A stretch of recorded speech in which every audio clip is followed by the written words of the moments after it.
Good morning. Today we are going to be reading through Chapter 2 of Sherlock Holmes by A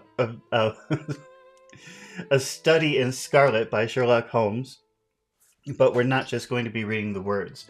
We're going to be stopping and talking about interesting vocabulary words and phrases as we go because we're doing this live. So if you're watching this with me right now, then feel free to ask questions while we're reading. That's the whole point. What does this mean? What does that mean? I will stop. I will talk about it. I will explain. So if you're learning English, this is a wonderful way to explore vocabulary in the context of a story. And this is a little bit complicated, this language, so I try to summarize as we go what's happening in case you're not following. And of course, if you're lost, all you have to do is ask, and I will stop and recap. And when the chapter finishes, or when we finish reading for today, don't go away, because we're going to bring, hopefully, some people in from Discord to practice some of the interesting vocabulary words that we learned. And we will focus on fixing your accent. And I'm not talking about the pronunciation of words. I'm talking about the rhythm of a phrase or the music of a phrase.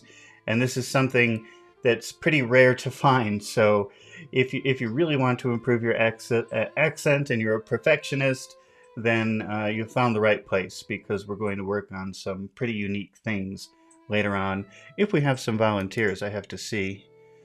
The volunteers come from a Discord server. I usually have the link in the description. I'm still getting my act together after being gone for 2 months, so it's not there today, but it should probably be there tomorrow.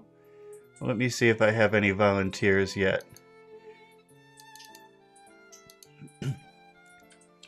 All right, so let's get started with Chapter 2 of Sherlock Holmes.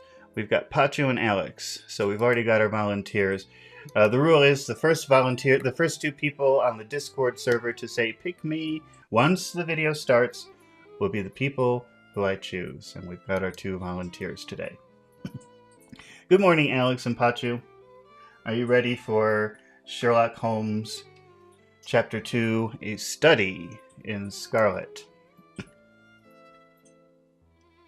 All right, Chapter 2, The Science of Deduction.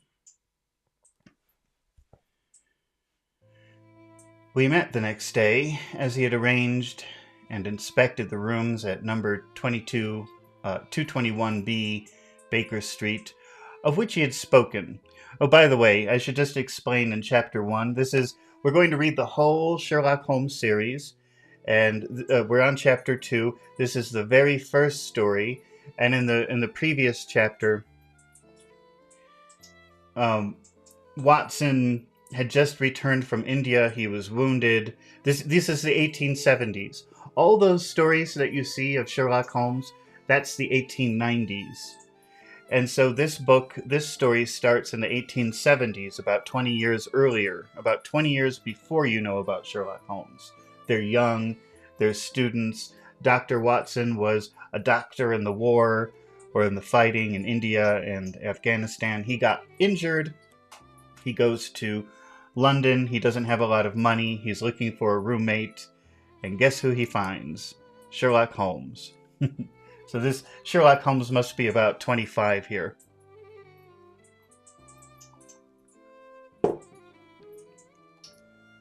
So now they're going for the first time to inspect the place where they're thinking about sharing.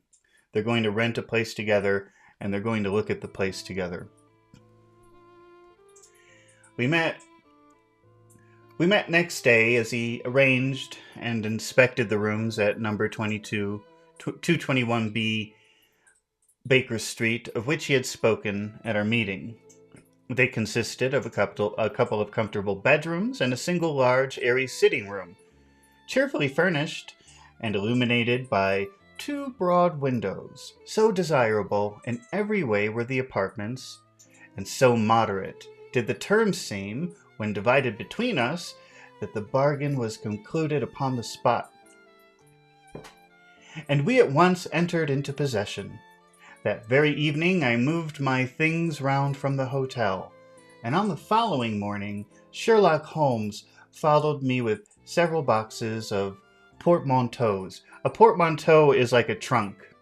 Don't worry about knowing that word, though, because people don't use that anymore. Maybe they use it in the UK, but I've never heard a modern person call a trunk a portmanteau. So let's see. Let me just in case you don't know what a trunk is, I'll just show you a picture. It's a pretty common word, but you never know. This is a trunk. Well, here, let's say portmanteau. Let's see if it looks any different. But I think it probably looks the same. Oh, it's a little bit smaller. It's a lot smaller. It's more like a suitcase. But you can see they're all old because people don't call it that anymore, as far as I know.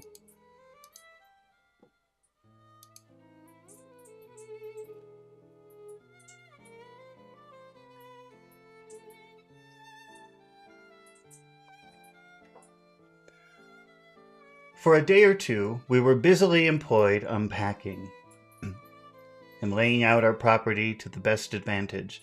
That done, we gradually began to settle down and to accommodate ourselves to our new surroundings. Holmes was certainly not a difficult man to live with. That's kind of funny. I think Holmes is probably a difficult man to live with.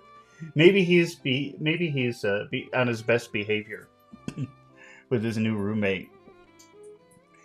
Holmes was certainly not a difficult man to live with. He was quiet in his ways and his habits were regular.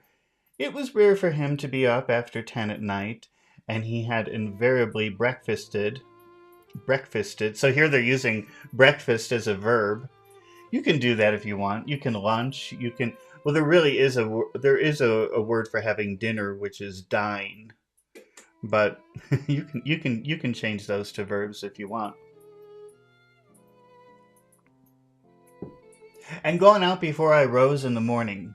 Sometimes he spent his day at the chemical laboratory and sometimes in the dissecting room. So remember, dissecting is when you cut something in two. You have die, two, and sect, sections.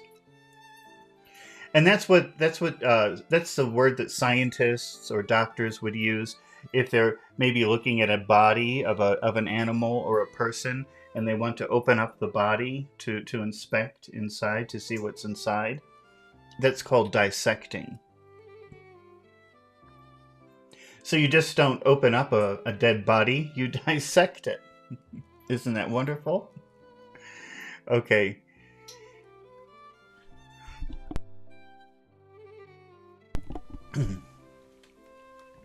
He was quiet in his ways and his habits were regular. It was rare for him to be up after 10 at night, and he had invariably breakfasted and gone out before I rose in the morning. Sometimes he spent his day at the chemical laboratory and sometimes in the dissecting rooms. And occasionally, Pachu says, we discern a frog. I think you meant to say dissect. Maybe the spell check or something changed your words. Autocorrect or something.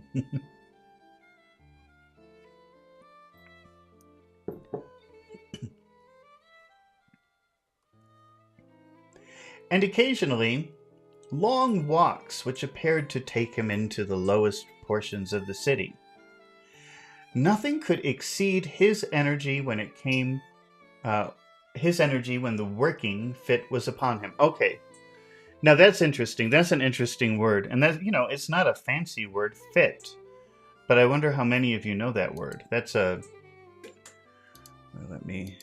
I want to add that to my list today. Fit. And now I know we haven't done the word fit. I'm sure of it. Right, Alex? Alex, tell me. You could be my memory. But you've probably seen the word fit to mean like the way your clothes fit, how your clothes hang on you, or something like that. Like two things can connect in a perfect way. That's fit. But to have a fit is to...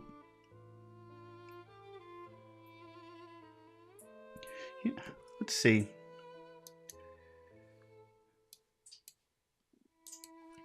Maybe what we'll do is I'll show you this is actually kind of hard to explain now that I'm thinking about it. So first let me show you one picture.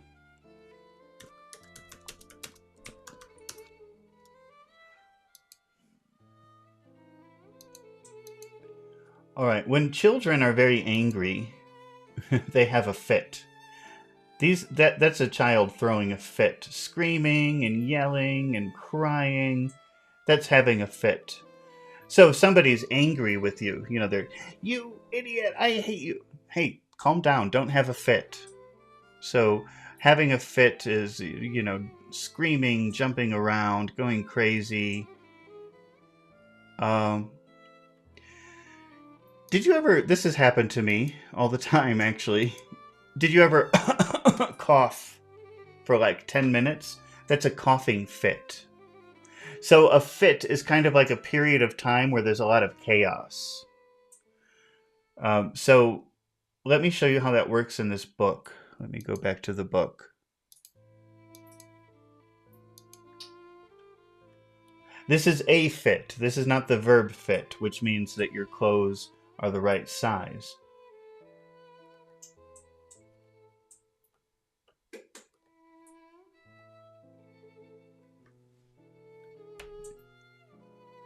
Think of fit as like a period of time.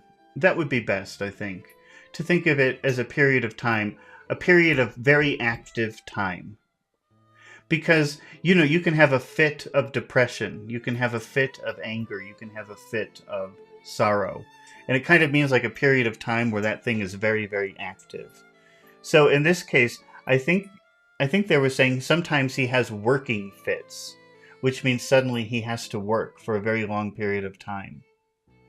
Like a crazy person. Where was it? Here it is. Nothing could exceed his energy when the working fit was upon him. So sometimes he was usually lazy and just sitting around talking or whatever. Sometimes he would get this thing in his head, I have to work, and he would go crazy, maybe for a day or two or a week. That's a working fit. It's like a period of a lot of activity, too much activity, maybe. So it sounds like he's very imbalanced. Sometimes he does nothing, but when he works, he becomes obsessed, and he works for 1 day, 2 days, 1 week, 1 month, and then it disappears again. That's a working fit. Some people have crying fits. But now and again, a reaction would seize him. Remember, seize means take by force. And for days on end, he would lie upon the sofa in the sitting room, hardly uttering a word or moving a muscle from morning to night. On these occasions, I've noticed such a dreamy, vacant expression.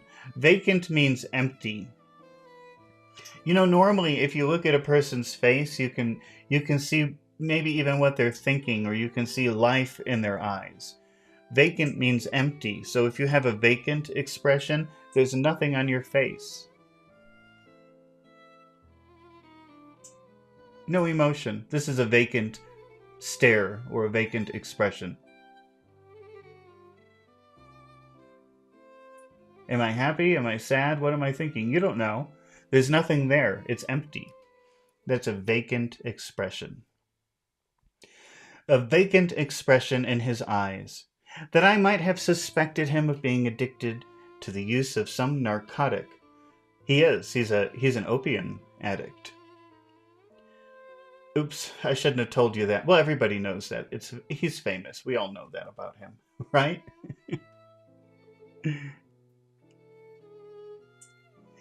Had not the temperance and cleanliness of his whole life forbidden such a notion.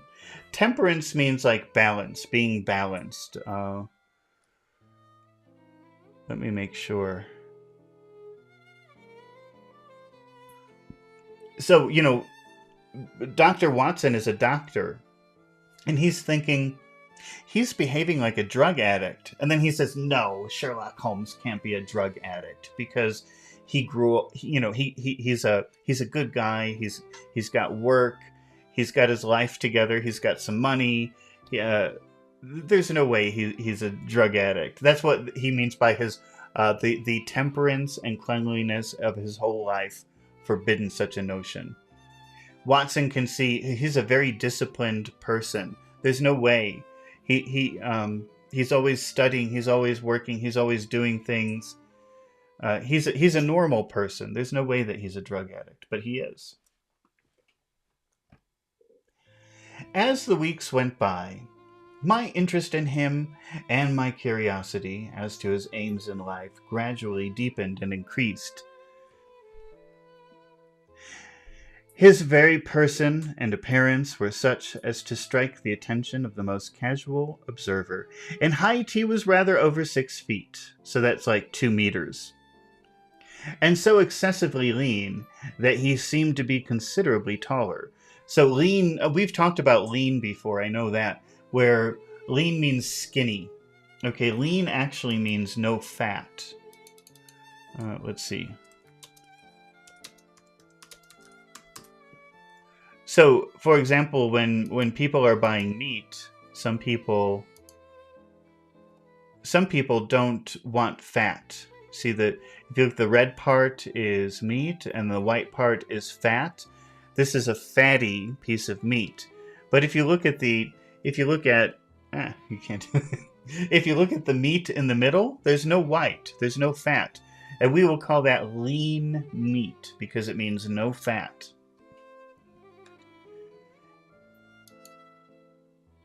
Watson describes Holmes as very tall, 6 feet, which is about 2 meters, and lean. That means he's very skinny. There's no fat.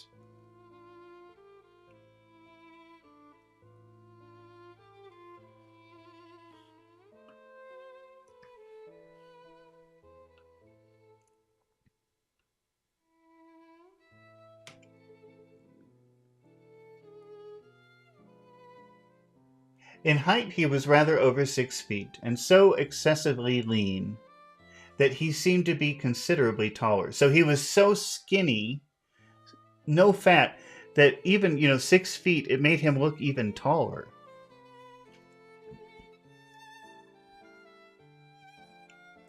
His eyes were sharp and piercing. Piercing means that, something can, I don't want to do this expression, but, something can go through something else. If something penetrates something else, it pierces. So, when people put the earrings, you have to pierce your ears. You have to penetrate your ears, and then you can wear earrings. That's what they call getting your ears pierced. If you have piercing eyes, that means when you look at someone, you ever meet someone when they look at you? It feels like their look goes through you. It's a very strong, powerful look. That's piercing eyes. The eyes go through you. They see everything inside of you.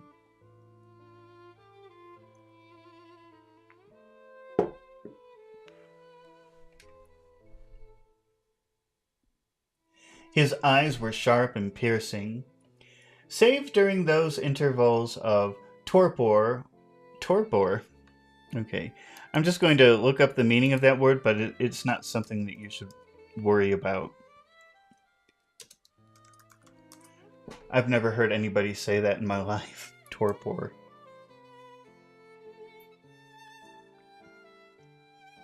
A state of physical or mental inactivity, sluggishness. So feeling lazy, tired, something like that. Bored.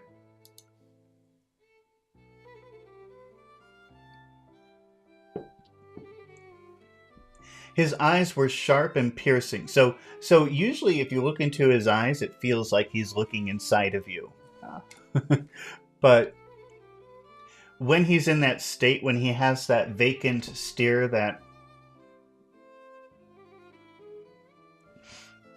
then what? To which I have alluded, his thin hawk-like nose. Wait. Oh, his eyes were piercing, except when he was in that state. Then his eyes were not piercing. They did not look inside of you.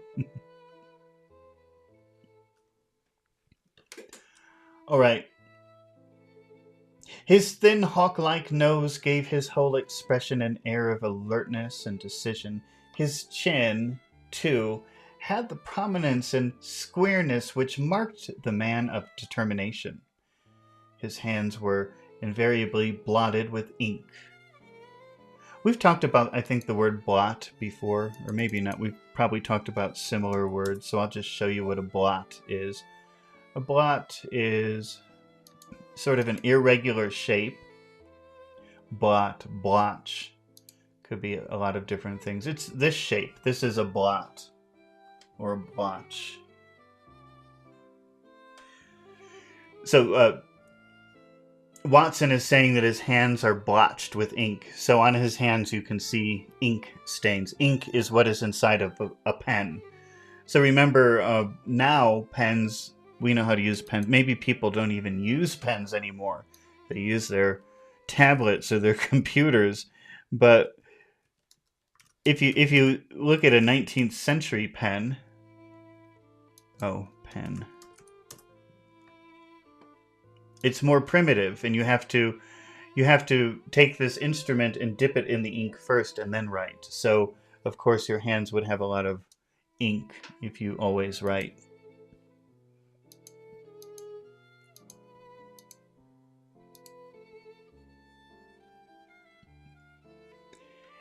His hands were invariably blotted with ink.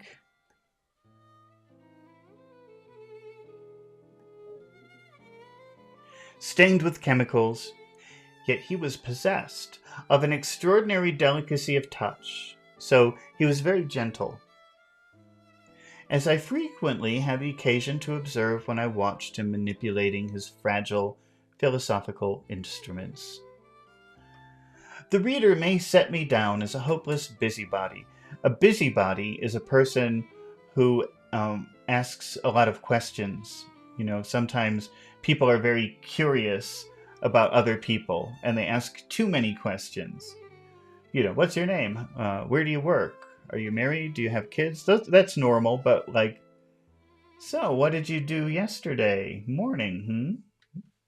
Oh, really? You went to the store? What did you buy?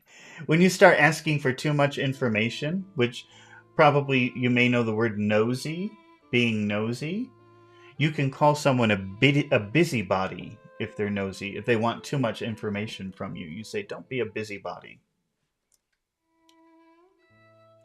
The reader may set me down as a hopeless busybody. So he's saying the reader may think that I'm nosy.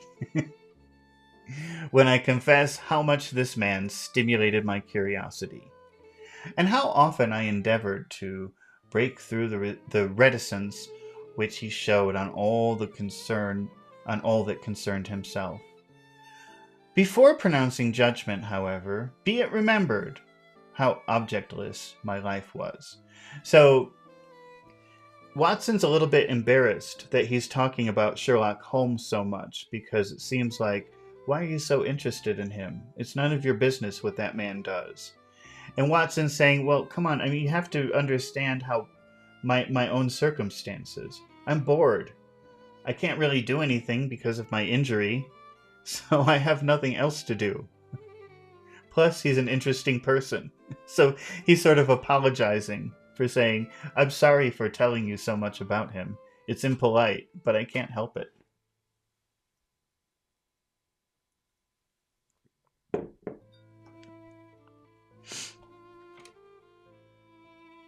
Be it remembered how objectless my life was. So he's saying, remember, there's nothing in my life. I have nothing in my life. So, of course, I'm interested in Sherlock Holmes. Amir says, you're an incredible teacher with a unique technique. Thank you, Amir. I'm glad that you're watching. I hope you continue to watch. My health forbade me. Oh, wait, I think I skipped something here. No. My health forbade me from venturing out unless the weather was exceptionally genial. Genial means nice or friendly. So he's saying, hey, before you think that I'm nosy and rude, Remember that I'm injured. I can't go outside. I have to stay inside all the time unless the weather is perfect. And they're in London, so the weather is never perfect.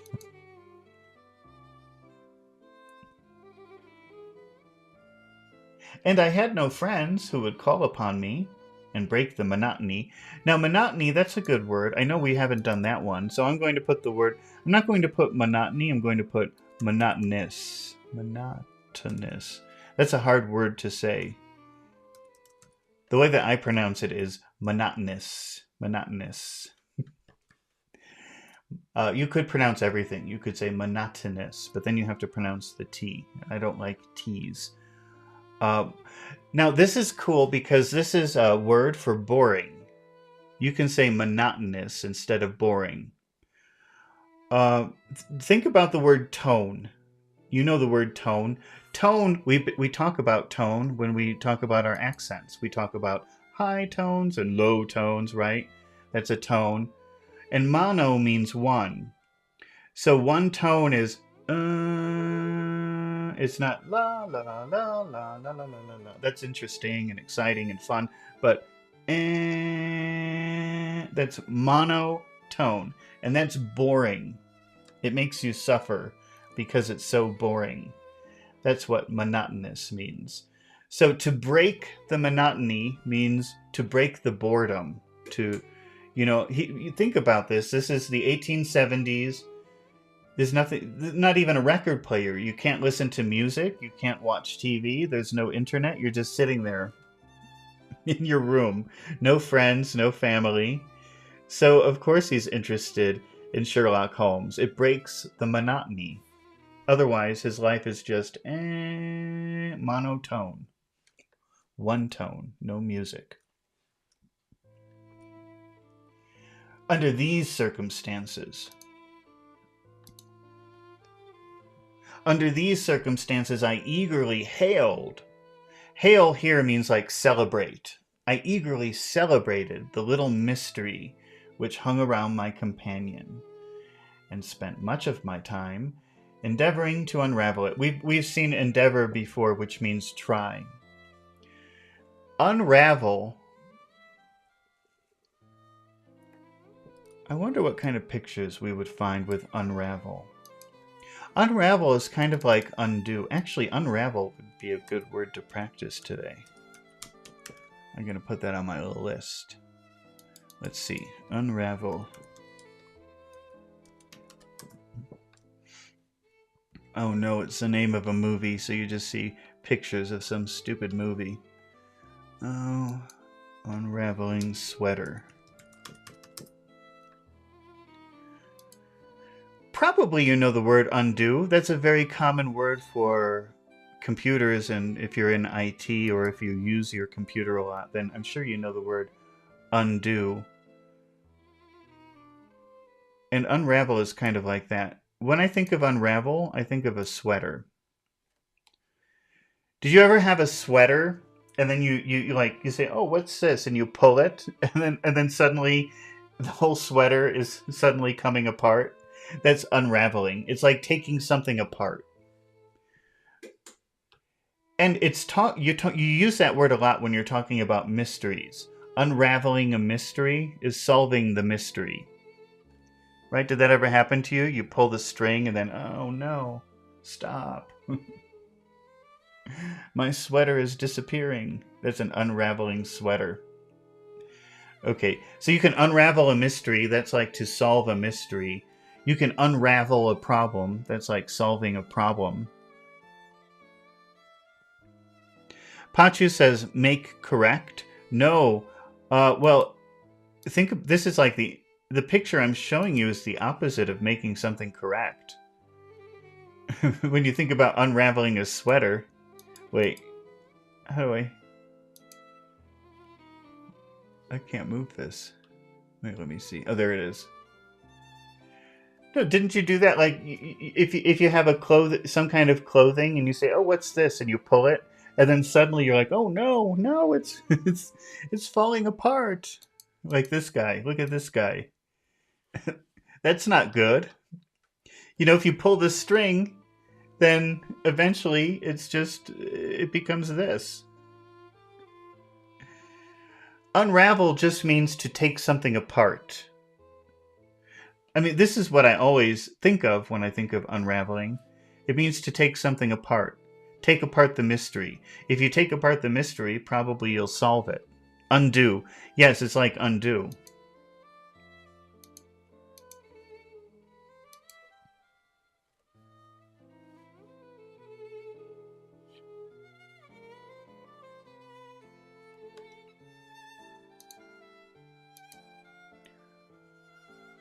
Uh-oh. Well, let me see. I just clicked on a bunch of weird things here. Hold on.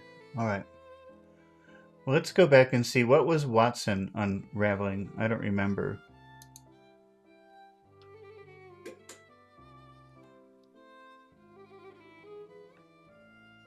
Uh-oh. And now something... I have to open up something now. One of the software where I keep my list of vocabulary words, it just crashed. So I have to open it up again. Because we need 2 more words for today.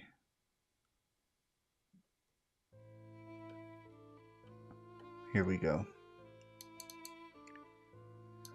All right.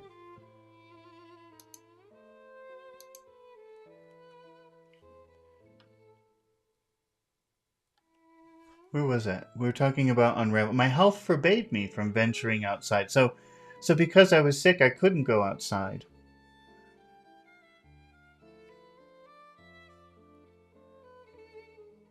Unless the weather was exceptionally genial, and I had no friends who would call upon me or break the monotony of my daily life, break the boredom of my daily life, my daily existence.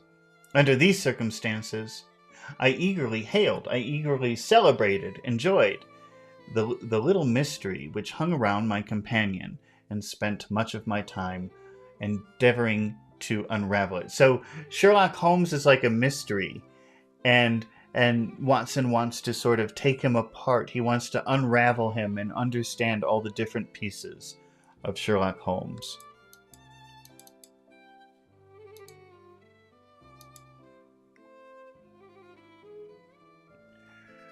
Pachu says, does Sherlock know what he's going to find? Pachu, can you be more specific? I'm not sure what you're asking. Find what? He's not looking for anything yet, as far as I know.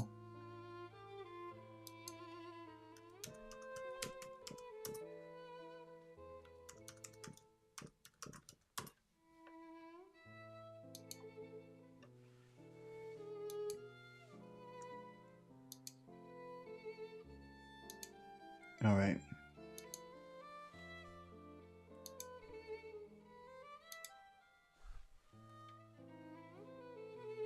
He was not studying medicine. He had himself, in reply to a question, confirmed Stamford's opinion upon that point. So when they took Watson to first meet Sherlock Holmes, it was at a medical school. Remember, he was hitting dead bodies with a stick to see when they stop bruising after they die. But he's not a medical student. He's not studying to be a doctor. He had himself, in reply to a question, confirmed Stamford's opinion upon that point.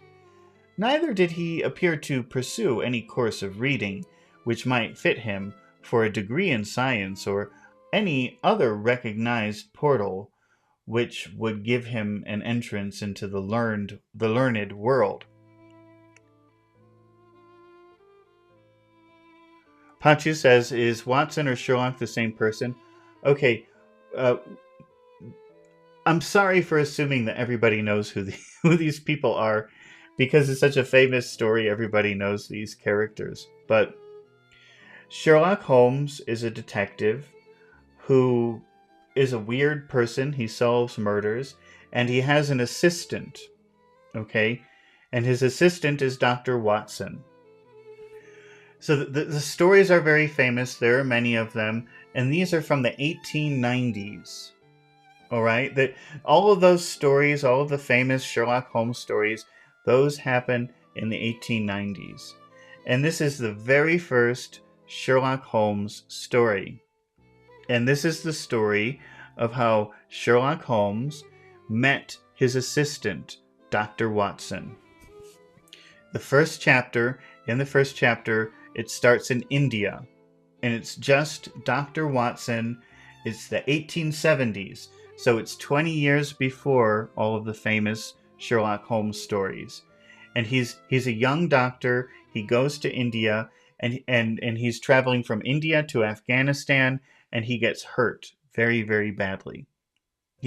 Remember, his shoulder got shattered. This is Dr. Watson. And what's the difference between break and shatter? Do you remember that from a few days ago? That means that if something is shattered, it's broken into a million pieces. Imagine how hard it would be to fix your shoulder even now, but 150 years ago, that would be something that would change your life. So because of this injury, Watson had to return to London. He couldn't work there anymore. And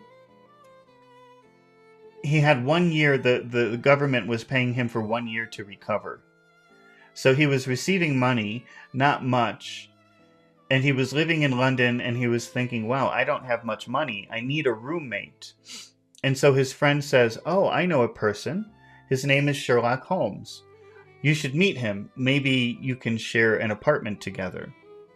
So they met, and they inspected the apartment, and they said, okay, let's live together.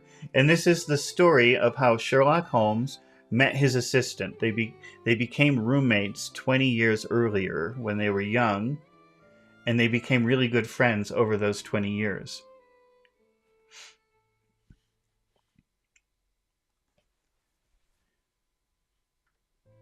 But still, we're talking about when they're young. They're not investigating murders or anything like that yet. They're just two young people.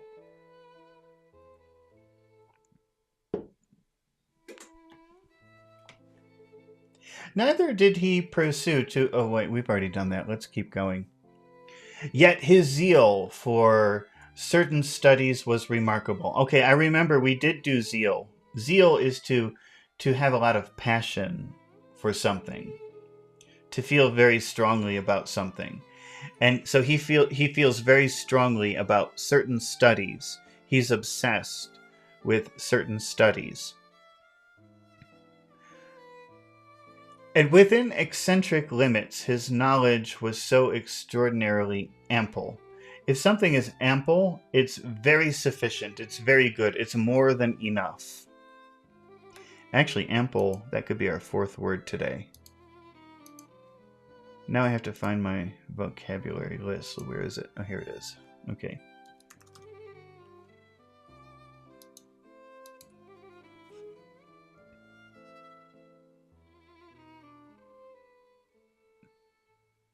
Yet his zeal for certain studies was remarkable, and within eccentric limits his knowledge was so extraordinarily ample, sufficient. He knew a lot. And minute. Minute means small. So that's not minute, that's small. That means like very, very, very small.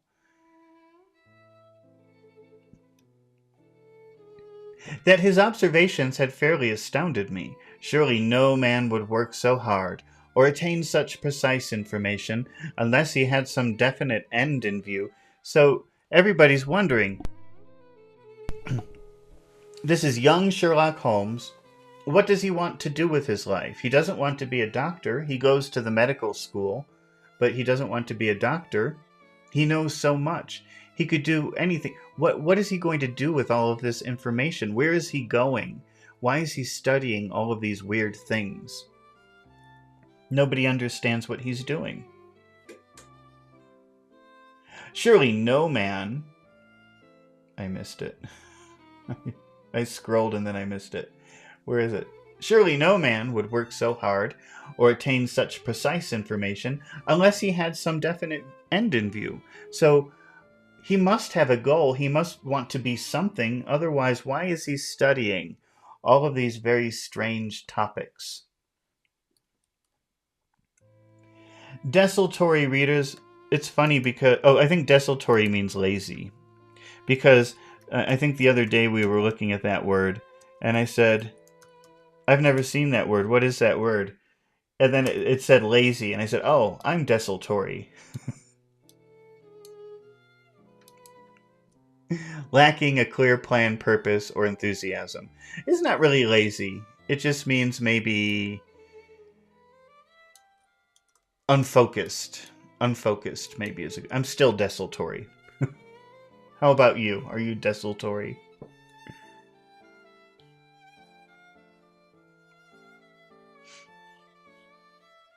Desultory readers are seldom remarkable for their exactness of their learning. No, so somebody who's unfocused when they're reading from this subject and this book and that book, these people, what did he say about them?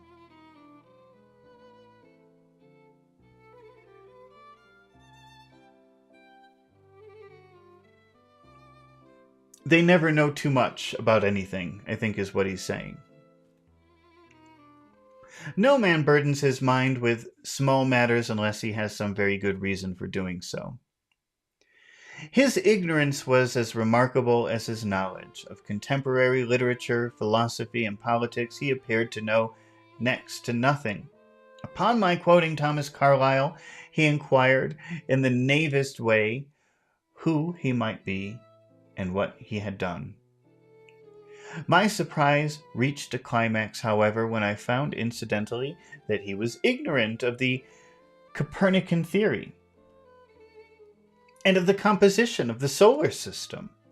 That any civilized human being in this 19th century should not be aware that the Earth traveled round the sun appeared to be to me such an extraordinary fact that I could hardly realize it.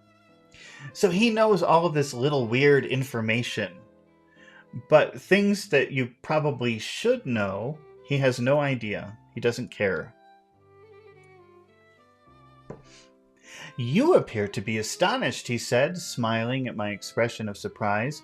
Now that I do know it, I shall do my best to forget it. To forget it? You see, he explained, I consider that a man's brain originally is like an empty attic.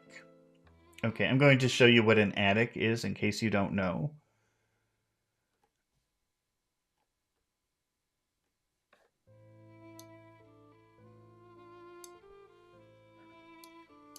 It's a part of a house.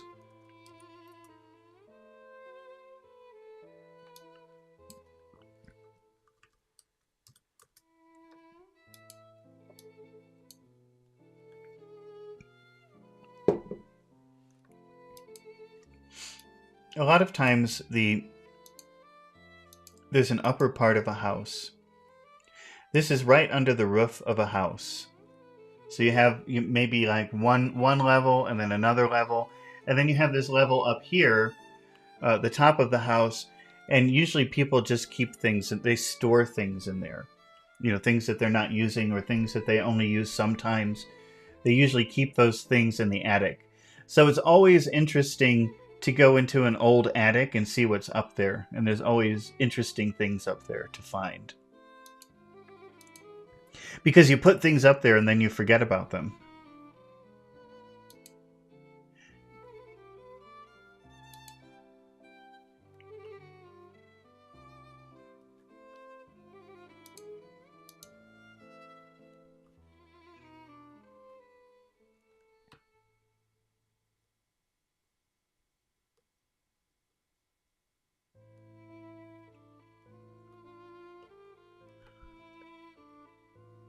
I lost my place. Oh, here we go. You see, he explained, I consider that a man's brain originally is like a little empty attic. So your brain is like a little empty space up here. Remember, you store things in an attic. You keep them for later.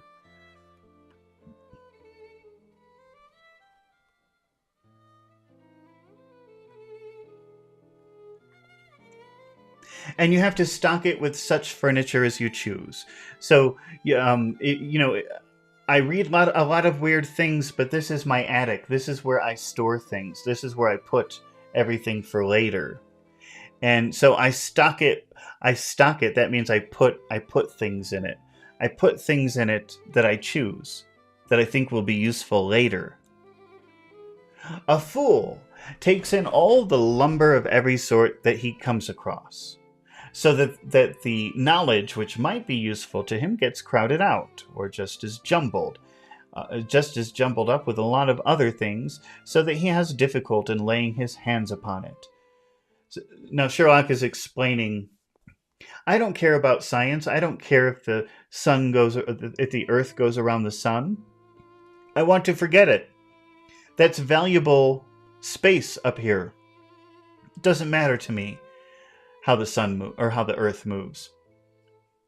I wish I could forget it so I could put something else. People who study useless things all the time, they're putting things in their head that they don't need, so they'll never be useful people.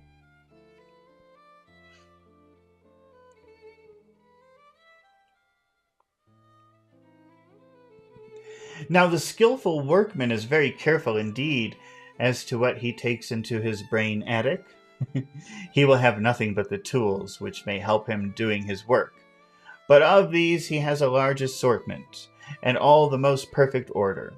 So he's talking about like a workman. What kind of work? What did he say? He said, "You're just a workman, a skillful workman." So somebody with a skill, that's all that's in their brain, but they know everything about it, because that's what they keep in their attic. It is a mistake to think that little room has elastic walls. Elastic means it's flexible. Let me show you. Let's see what happens if I put... That's a good word to know, actually, for clothes. Elastic. And other things. Okay. Here's a good example of elastic.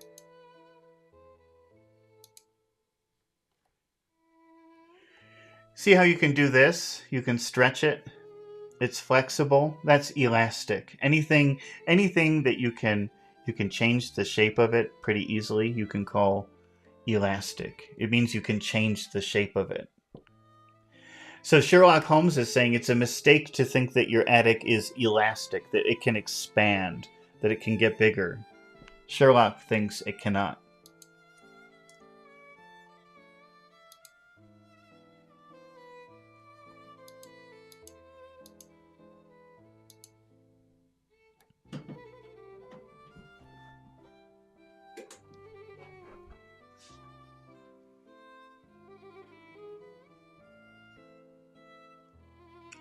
He will have the tools. He will have nothing but the tools which may help him in doing his work. But of these, he has a large assortment. So he's saying the only thing in a skilled workman's head is the way to do his job. But he knows exactly how to do it, and that's wonderful. He doesn't put other things in his brain that don't matter. It's a mistake to think that little room has elastic walls, like the walls can go from like this to like this, and can distend to any extent. Depend upon it. There comes a time when for every addition of knowledge you forget something that you knew before. It is of the highest importance, therefore, not to have useless facts elbowing, this is your elbow, elbowing, move, get out of my way, elbowing out some useful ones.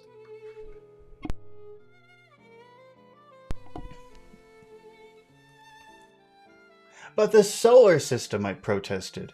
What the deuce is it to me? So that's like, what the heck is that to me? I don't care about the solar system. He interrupted impatiently. You say that we go around the sun. If we went around the moon, it would not make a pennyworth of difference to me or to my work. I was on the point of asking him what the work might be, but something in his manner showed me that the question would be an unwelcome one. I pondered over our short conversation how he endeavored to draw my deductions from it. He said that he would acquire no knowledge which did not bear upon his object. Therefore, all the knowledge which he possessed was such as would be useful to him. I enumerated. That word "num," that means name. That's the same word as name. Enumerate, I named. Or number, I numbered, I listed. It's like making a list. I enumerated in my own head, I made a list in my own head of all the various points upon which he had shown me that he was exceptionally well informed. I even took a pencil and jotted them down. I think we've talked about that before. That's like write down, jot down, write down. It's the same. Jot down sounds quicker. I could not help smiling at the document when I had completed it. It ran this way. Sherlock Holmes has limits. Knowledge of literature, nil. Nil means zero. Philosophy, nil. Astronomy, nil. Politics, feeble. Feeble means weak. Botany, variable. Botany is the study of plants or flowers. Well up in belladonna, opium, and poisons generally. Knows nothing of practical gardening. So if you ask Sherlock Holmes about poisons or other dangerous plants, he'll know about that, but he doesn't know about regular, everyday flowers or trees or anything like that. Geology. Practical, but limited. Tells at a glance different soils from each other. After walks has shown me splashes upon his trousers. And splash is when, in case you don't know it, that's a good word to know, so let's just take a minute to talk about splash.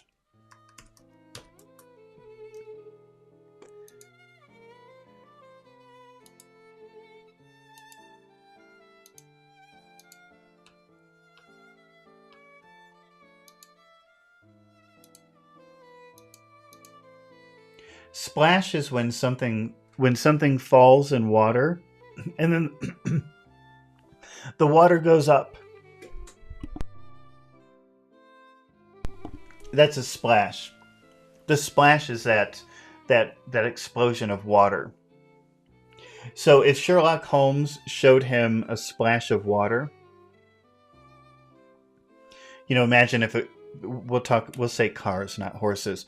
Imagine, have you ever walked down the sidewalk and then a car drives by really quickly and it was raining? So all of the water comes on you. That's a splash. I got splashed. That's what you would say. Oh no, I got splashed. So if Sherlock Holmes goes outside and it's raining or something and some water hits his pants, he'll say, Watson, look at the splash. Look at the splash marks on my pants.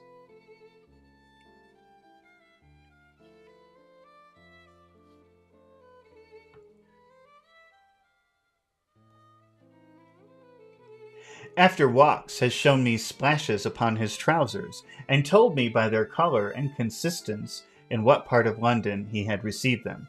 So he's getting all this weird knowledge. He's walking around the city, and if water splashes onto his clothes, he can look at the splash marks, and he could say, that's from the west side. Just based on maybe what's in the street, like the dirt that's in the street, or something else.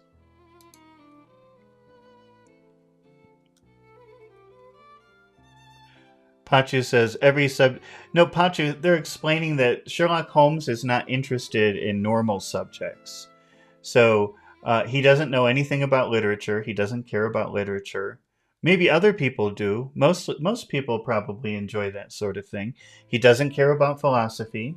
He doesn't care about astronomy or politics. He knows a little bit about politics. All he studies are weird things, like the splash marks on the clothes. And he can say, oh, that splash mark came from 10 blocks west. Chemistry profound. The word profound means deep. So if he has a deep knowledge of chemistry, that means that he knows a lot about chemistry. Anatomy, accurate, but unsystematic.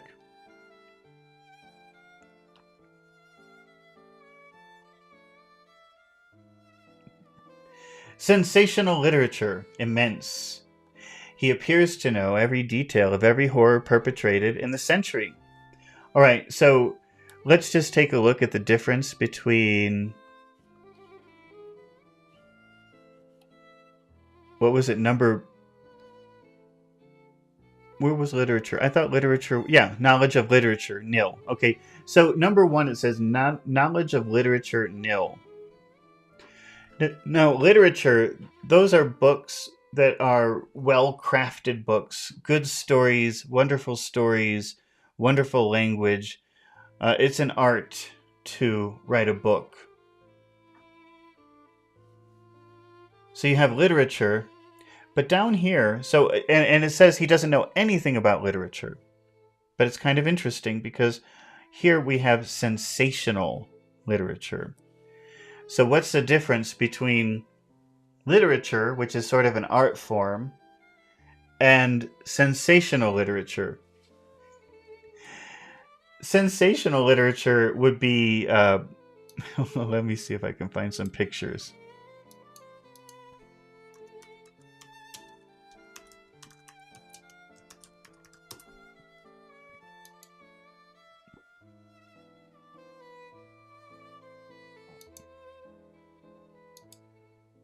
Maybe you remember that movie from the 90s, Pulp Fiction. Pulp Fiction is a type of storytelling. And it's kind of like cheap storytelling. It's usually for younger people. You know, there's blood or sex or crazy things, fights. It's entertainment, you know. You're reading it, it's a book. So technically you're reading and improving your reading skills. You're not learning anything, though. You're being entertained by cheap stories, you know, about sex or fighting or murder or something like that, which is different from Sherlock Holmes or Charles Dickens or something like that. So Holmes doesn't know anything about classical literature. He doesn't know anything about the writers that everybody respects. But he really loves these kind of books.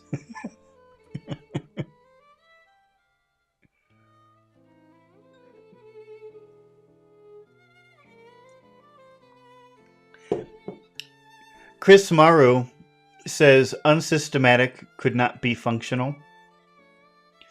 Can you please rephrase that question, because I'm not sure what you're asking.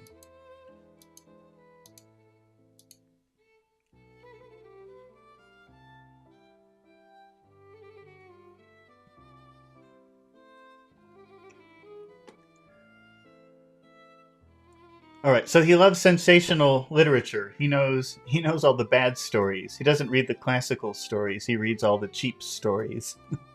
He appears to know every detail of every horror perpetrated in the century. Plays the violin well. Is an expert single-stick player, boxer, and swordsman. He has a good practical knowledge of British law.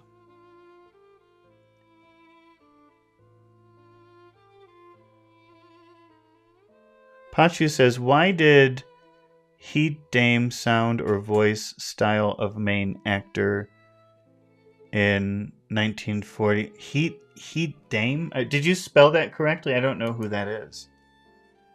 Let's see. If I put heat dame, maybe that will correct me into a name. No. No, I think you're going to have to rewrite your question, Pachu. I don't... Is that really what you wanted to say? Here, same voice style.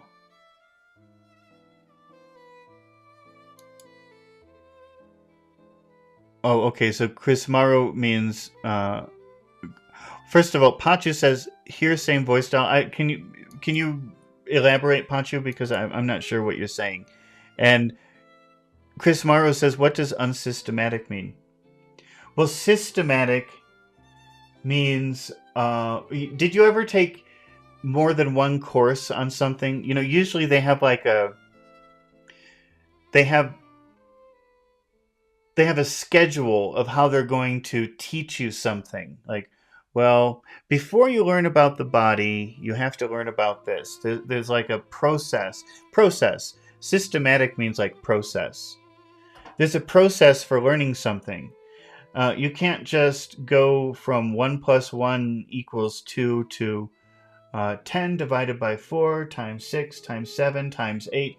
You can't just jump from one thing to another. You have to go through the system and arrive. You have to build. First you learn the basics, then it gets more complicated, and then more complicated. That's systematic. It's a process. Holmes is not like that. Holmes will just open the book and look in the middle and start reading something. He doesn't start at the beginning of the book. He starts in the middle or the end, which is unsystematic. Does that make sense? All right. When I had got so far in my list, I threw it into the fire in despair. Remember, despair means to have no hope, to feel no hope. If I can only find what the fellow is driving at by reconciling all these accomplishments and discovering a calling which needs them all, I said to myself, I may as well give up the attempt at once. So Watson's worried. He's worried about his friend Sherlock. What's he going to do? He's so unfocused. He studies medicine, but he doesn't want to be a doctor. He studies biology, but he doesn't want to be a scientist. How can I help him? How can I put all of these skills together and help my friend find a job? Basically, how can I help my friend find a job? And he takes the paper and he says, I can't help him find a job. And he throws the paper in the fire.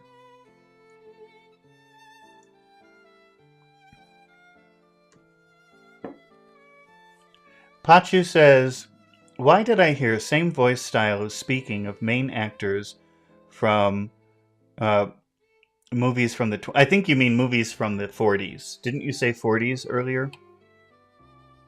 Yeah.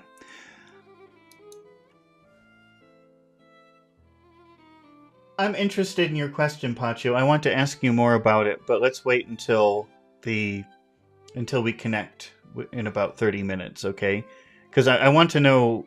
I think I know what you mean, but I'm not sure. So I have to ask you more about it, okay? So I'll ask you when we connect later in the video. So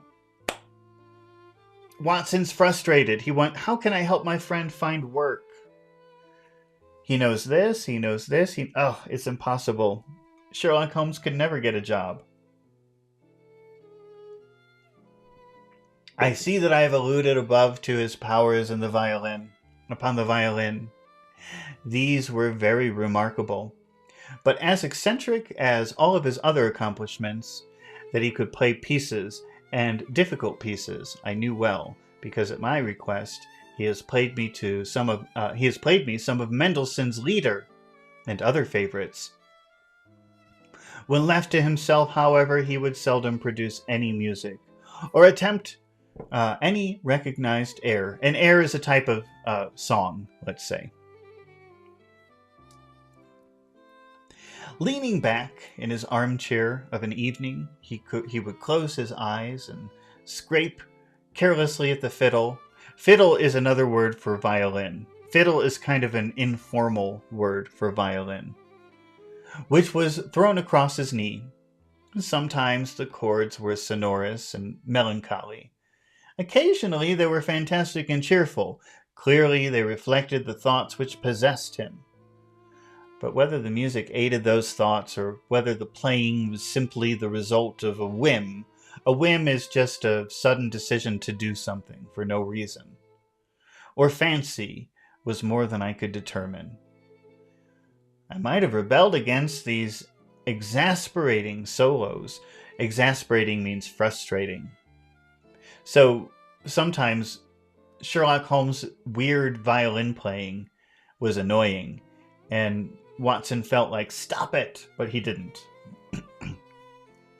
I might have rebelled against these exasperating solos had it not been that he usually terminated them by playing in quick succession a whole series of my favorite airs, as a slight compensation for the trial upon my patience. So usually Sherlock Holmes can play the violin well. If you ask him to play something, he can do it. But usually he doesn't. Usually he's just sitting there playing with it, making annoying sounds, which would drive Watson crazy. Stop it! But he didn't do that because, when when Sherlock Holmes was playing with his violin, sometimes he would just pick it up and start playing beautiful music. So Watson would not interrupt the annoying parts. During the first week or so, we had no callers, and I had begun to think that my companion was as friendless a man as I was myself. Presently, however, I found that he had many acquaintances, and those in the most different classes of society. There was one little, sallow, rat-faced, dark-eyed fellow who was introduced to me as Mr. Lestrade, and who came 3 or 4 times in a single week. One morning, a young girl called, fashionably dressed, and stayed for half an hour or more. The same afternoon brought a gray-headed, seedy visitor. Seedy means like looking suspicious, like looking like he's going to do something bad. Looking like a Jew peddler. Peddler means seller, somebody who sells things, maybe from door to door. Who appeared to be much excited, and who was closely followed by a slipshod elderly woman. On the other occasion, an old white-haired gentleman had an interview with my companion, and on another a railway porter in his velveteen uniform.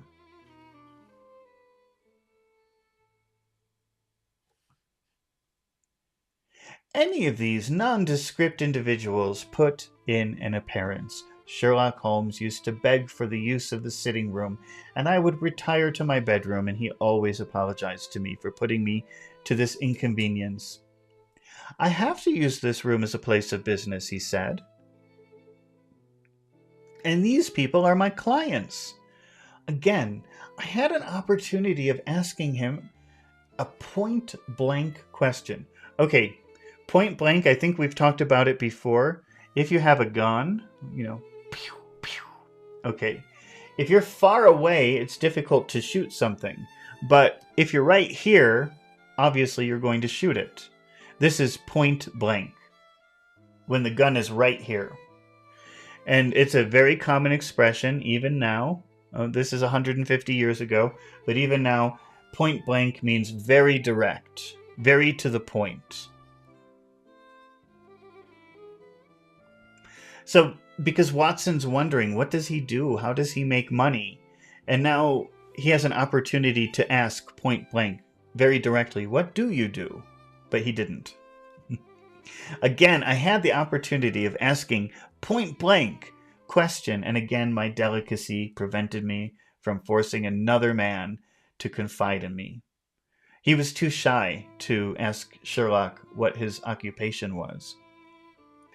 I imagine at the time he had some strong reason for not alluding to it, but he soon dispelled the idea by coming around to the subject of his own accord. So Watson was thinking maybe he doesn't really want to talk about it. But actually, one day, Sherlock told him what he does. It was upon the 4th of March, as I have good reason to remember, that I rose somewhat earlier than usual and found that Sherlock Holmes had not yet finished his breakfast. The landlady had become so accustomed to my late habits. When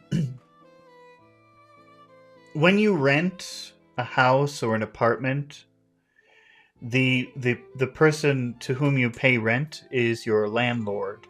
Well, but if it's a lady, then that person is your landlady. So, why can't I remember her name? I know the landlady's name, Mrs. Wow, I can't remember her name. All right, so the landlady had become so accustomed to my late habits that my place had not been set, nor my coffee prepared. With the unreasonable petulance of mankind, I rang the bell and gave a curt intimation that I was ready. So actually, Dr. Watson was a little bit annoyed because Sherlock had not finished his breakfast, but it was Dr. Watson's time for breakfast, and it wasn't ready because of Sherlock. I would have thought they had breakfast together. Then I picked up a magazine from the table and attempted to while away the time with it, while my companion munched silently on his toast. Munching is biting. It's like munching. I don't know. Eating is just eating, but when you think about munching, maybe you're like... That's kind of what I would imagine. One of the articles had a pencil mark at the heading, and I naturally began to run my eye through it. Its somewhat ambitious title was The Book of Life, and it attempted to show how much an observant man might learn by an accurate and systematic examination. So, Chris Maru, there we have the word systematic again. A systematic investigation would mean like a step-by-step investigation. Actually, maybe that's a good way to think about systematic, is there are steps. It's a step-by-step process.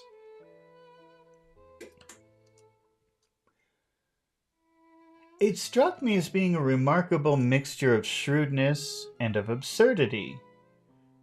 The reasoning was close and intense, but the deductions appeared to me to be far-fetched and exaggerated. If you say something is far-fetched, it means it's not really believable. There's something about it that you really can't believe. It doesn't sound possible. The writer claimed, by a momentary expression, a twitch of muscle or a glance of an eye, to fathom. Fathom means understand. To fathom a man's innermost thoughts.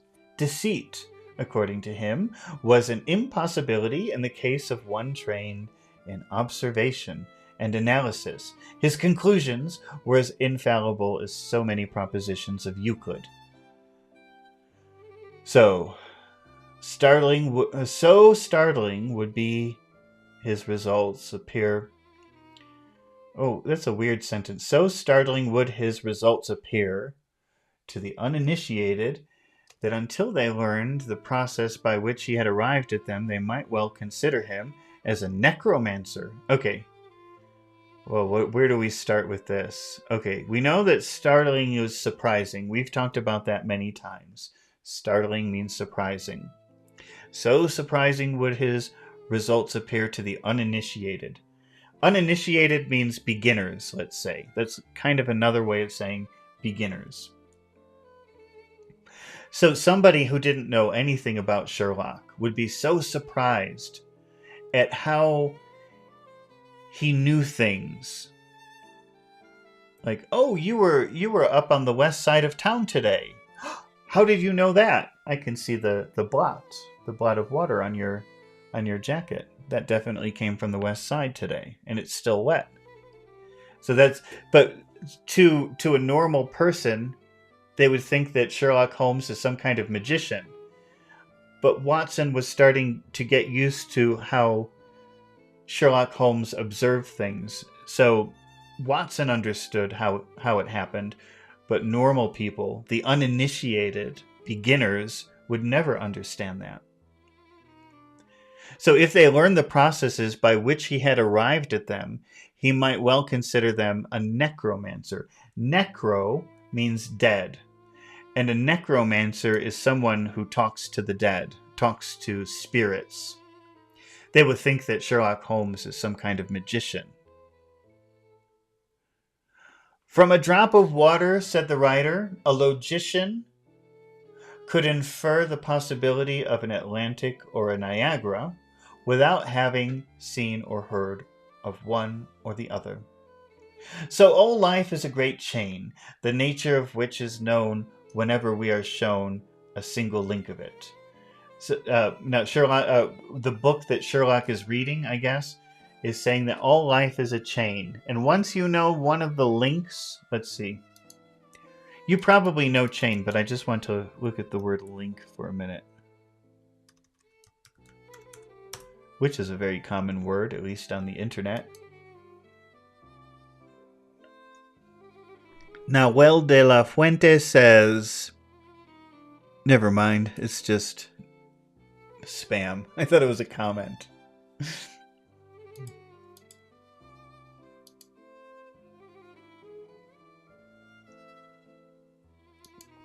All right, well, here's a chain, and you see the chain has many links. See? Here, this is one link. One circle is one link. This is each a link in a chain. So this book is saying life is a chain, and if you know one link, you know all of the links.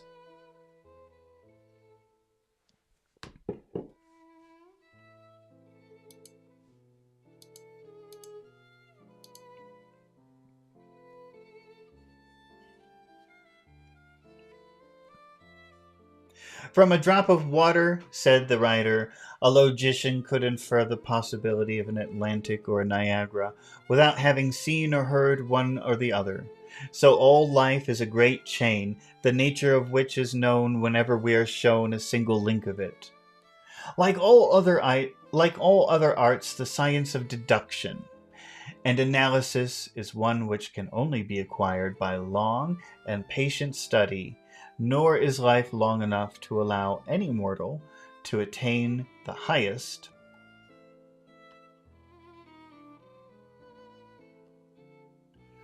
possible perfection in it, before turning to those moral and mental aspects of the matter which present the greatest difficulties. Let's read that again. Before turning to those moral and mental aspects of the matter which present the greatest difficulties, let the inquirer begin by mastering more elementary problems.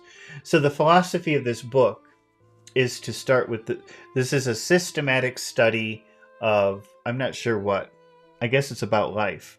The systematic study of life. Start with the basics, basically, is what they're saying.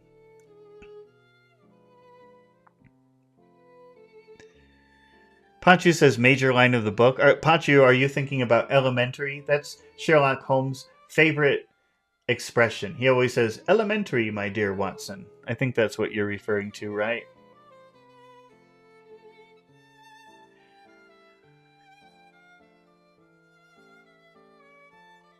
Let him, on meeting a fellow mortal, learn at a glance.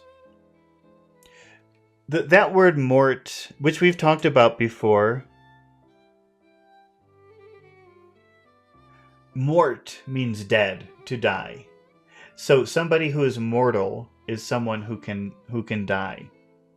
A lot of the times when you're talking about the relationship between God and a person, you call the god or gods immortal. Immortal. That means they never die. And then you call the people mortals.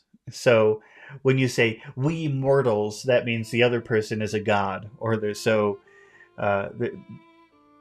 Well, but how were they using it here? I forgot. I'm changing the subject. A fellow mortal. So we will call ourselves fellow mortals. There's God, and we're just mortals. We're people who die. Let him, on meeting a fellow mortal, learn at a glance to distinguish the history of the man, and the trade or profession to which he belongs. Puerile, as such as an exercise may seem, it sharpens the faculties of observation, and teaches one where to look, and what to look for. Pachi was saying, is Watson a real person? No, these are not real people. Fiction. Fiction means not true. This is a fictional book. It's a not true book. Sherlock Holmes is a fictional character. He's a not true character. Watson is also a fictional character. He's a not true character. It sharpens the faculties of observation and teaches one where to look and what to look for. By a man's fingernails, by his coat sleeve, by his boot, by his trouser knees, by the callosities of his forefinger and thumb. What is a callosity? Callus, maybe. It could be callus. Let's see. Callosity.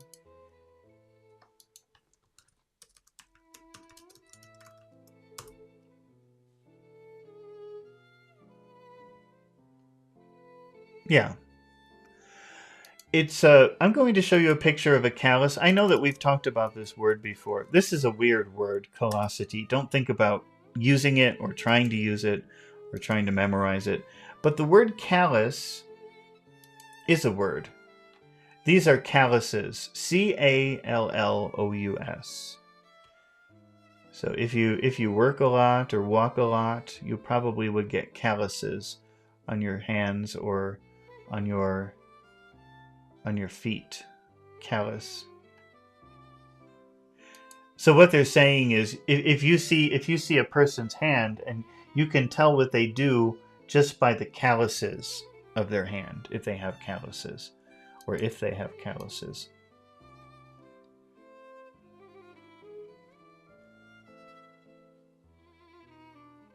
By a man's fingernails, by his coat sleeve, by his boot, by his trouser knees, by the callosities of his forefinger.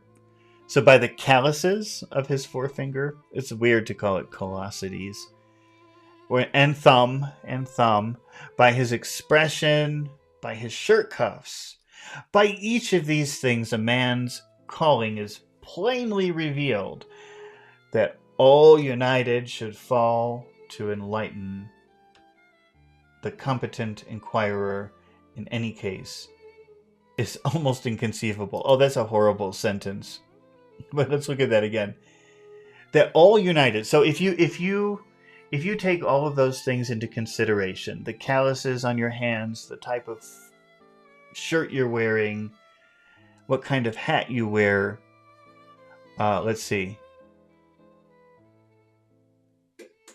By each of these things, a man's calling. A calling means job.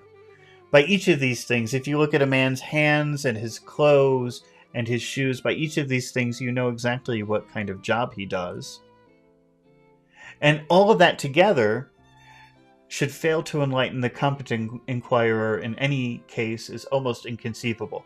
Like, they're saying, look, if you look at the way a person is dressed and the condition of their skin and how clean they are, and if you look at all those little things and you put them together, you're kind of stupid if you can't figure out who they are or what they do. That's a sort of basic summary of that very complicated half of this paragraph. What ineffable twaddle, I cried, slapping the magazine down on the table. I never read such rubbish in my life. But it doesn't sound like rubbish. It sounds pretty obvious. However, Watson doesn't agree with that. He thinks it's stupid. What is it? Asked Sherlock Holmes. Why, this article, I said, pointing at it with my egg spoon as I sat down to my breakfast. I see that you've read it since you've marked it. I don't deny that it is smartly written. It irritates me, though. It's evidently the theory of some armchair lounger who evolves all these neat little paradoxes in the seclusion of his own study. So the reason that Watson is upset is because he thinks that the article is written by an amateur, somebody who doesn't know what they're talking about, somebody sitting in their house just writing and has no knowledge of the real world.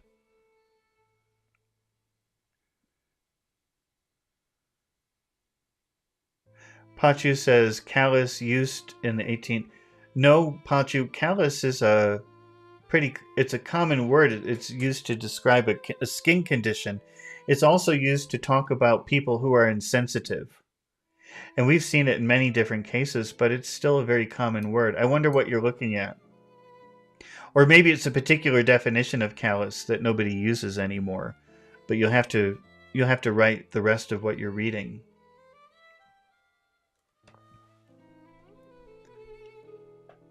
It's not practical.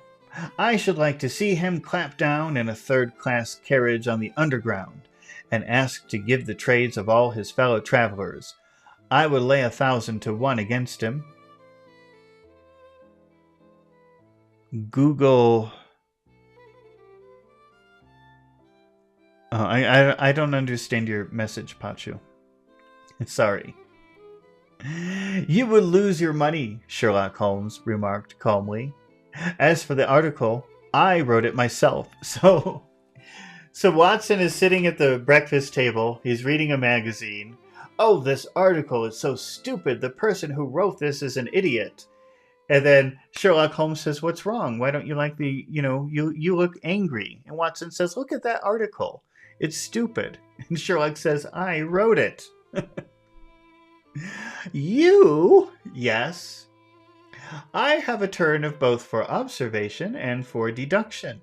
The theories which I have expressed there, and which appear to you to be so chimerical, are really extremely practical. So practical that I depend upon them for my bread and cheese. So he's saying, yes, you're insulting my ideas, but that's how I make my money. It works. And how? I asked involuntarily. Well, I have a trade of my own. I suppose I'm the only one in the world. I am a consulting detective, if you can understand what that is. Here in London, we have a lot of government detectives and lots of private ones, but these fellows are at fault.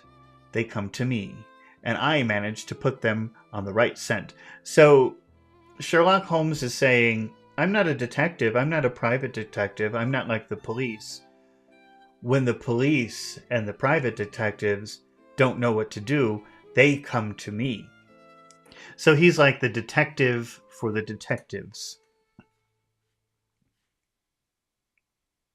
When these fellows are at fault, they come to me, and I manage to put them on the right scent. They lay all the evidence before me, and I am generally able, by the help of my knowledge of the history of crime, to set them straight. There's a strong family resemblance about misdeeds, and if you have all the details of 1,000 at your finger ends, it is odd, I don't know where he's going with this, that you can't unravel 1,000. And first, Lestrade is a well-known detective. He got himself into a fog recently over a forgery case, and that was what has brought him here. And these other people? They're mostly sent by my private inquiry agencies. They're all people who are in trouble about something and want a little enlightening. I listen to their story, they listen to my comments, and then I pocket my fee. But do you mean to say, I said, that without leaving your room you can unravel some knot? So again, take apart, undo some knot, which other men can make nothing of, although they have seen every detail for themselves. So Watson is saying, so all of these people come to you here in the apartment, and you can solve their crimes and you never go even to look? And then Sherlock says, quite so. Chris Morrow says, what is chimerical? I think a chimera is like some kind of Greek monster. Wait, let me see. Chimera. I'm probably wrong. Yeah, it's like a dragon. A chimera is kind of like a dragon. It's from Greek mythology. So chimerical would mean like a dragon, let's say. Where was that? Let's go back. Chimerical.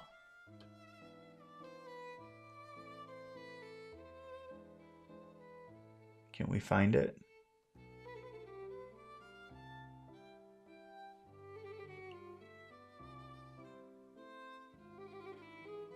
I don't see it now.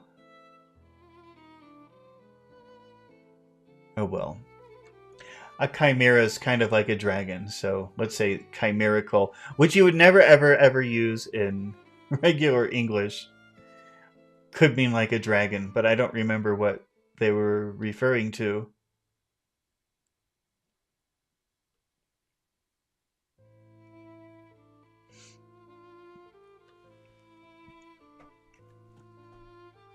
He got himself into a fog recently over a forgery case. Forgery is when you copy something. So, if there's a famous painting like the Mona Lisa, if somebody tries to copy it exactly, and pretend it's the real one, that would be a forgery. And these other people, they're mostly sent on by private inquiry agencies. They're all people who are in trouble about something and want a little enlightening. I listen to their story, they listen to my comments, and then I pocket my fee. But do you mean to say, I said, that without leaving your room you can unravel some knot which some other men can make nothing of, although they have seen every single detail? Quite so. I have a kind of intuition that way. Now and again the case turns up, which is a little more complex. Then I have to bustle about and see things with my own eyes. You see, I have a lot of special knowledge which I apply to the problem, and which facilitates matters wonderfully. Those rules of deduction laid down in that circle, which aroused your scorn, are invaluable to me in practical work. So he's saying, all of those things that you read in the article that you insulted, all of those tools help me figure out problems. Observation with me is second nature. You appeared to be surprised when I told you about our first meeting, that you had come from Afghanistan. You were told, no doubt. Nothing of the sort. I knew you came from Afghanistan.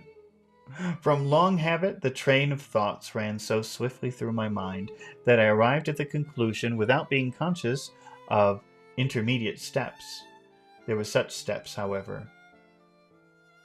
The train of reasoning ran, here is a gentleman of medical type, but with the air of military man. Clearly an army doctor. He's just come from the tropics, for his face is dark, and that is not natural. That is not the natural tint of his skin, for his wrists are fair. He's undergone heart... So he's saying... He can tell that he's a doctor, and he can tell that he's been somewhere very hot because his skin is darker. But you know, when your skin becomes dark, and then if you're walking around in the sun like this, in the sun, this will become dark, but this will be very white. Have you ever seen that? So he's saying, he's a doctor, and he was somewhere very hot recently. So he must have been in the military, serving somewhere. Let's see what else.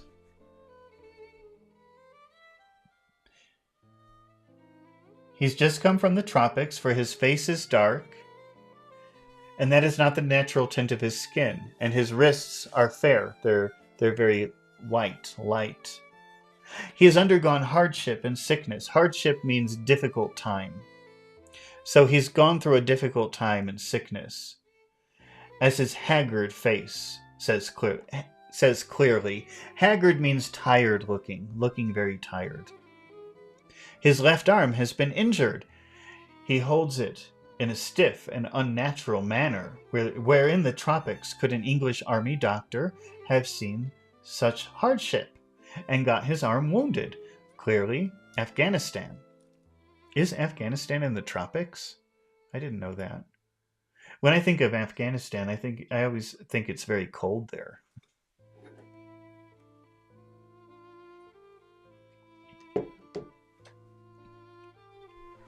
The whole train of thought did not occupy a second.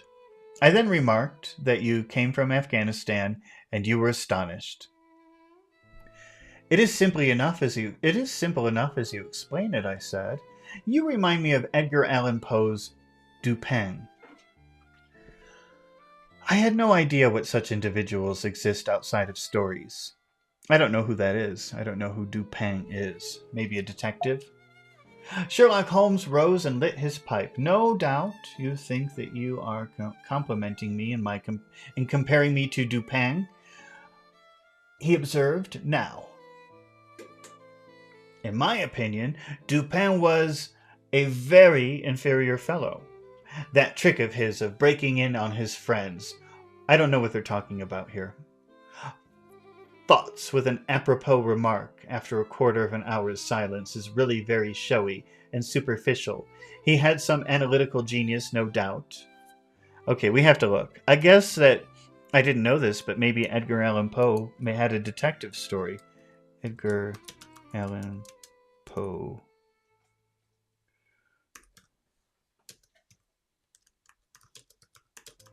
Let's see.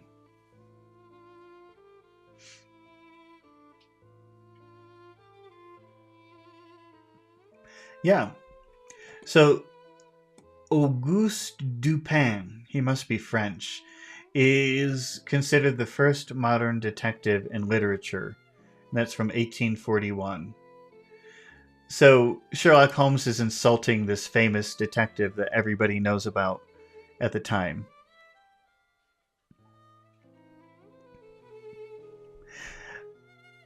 Have you read I can't even say that. Gaboriau's work?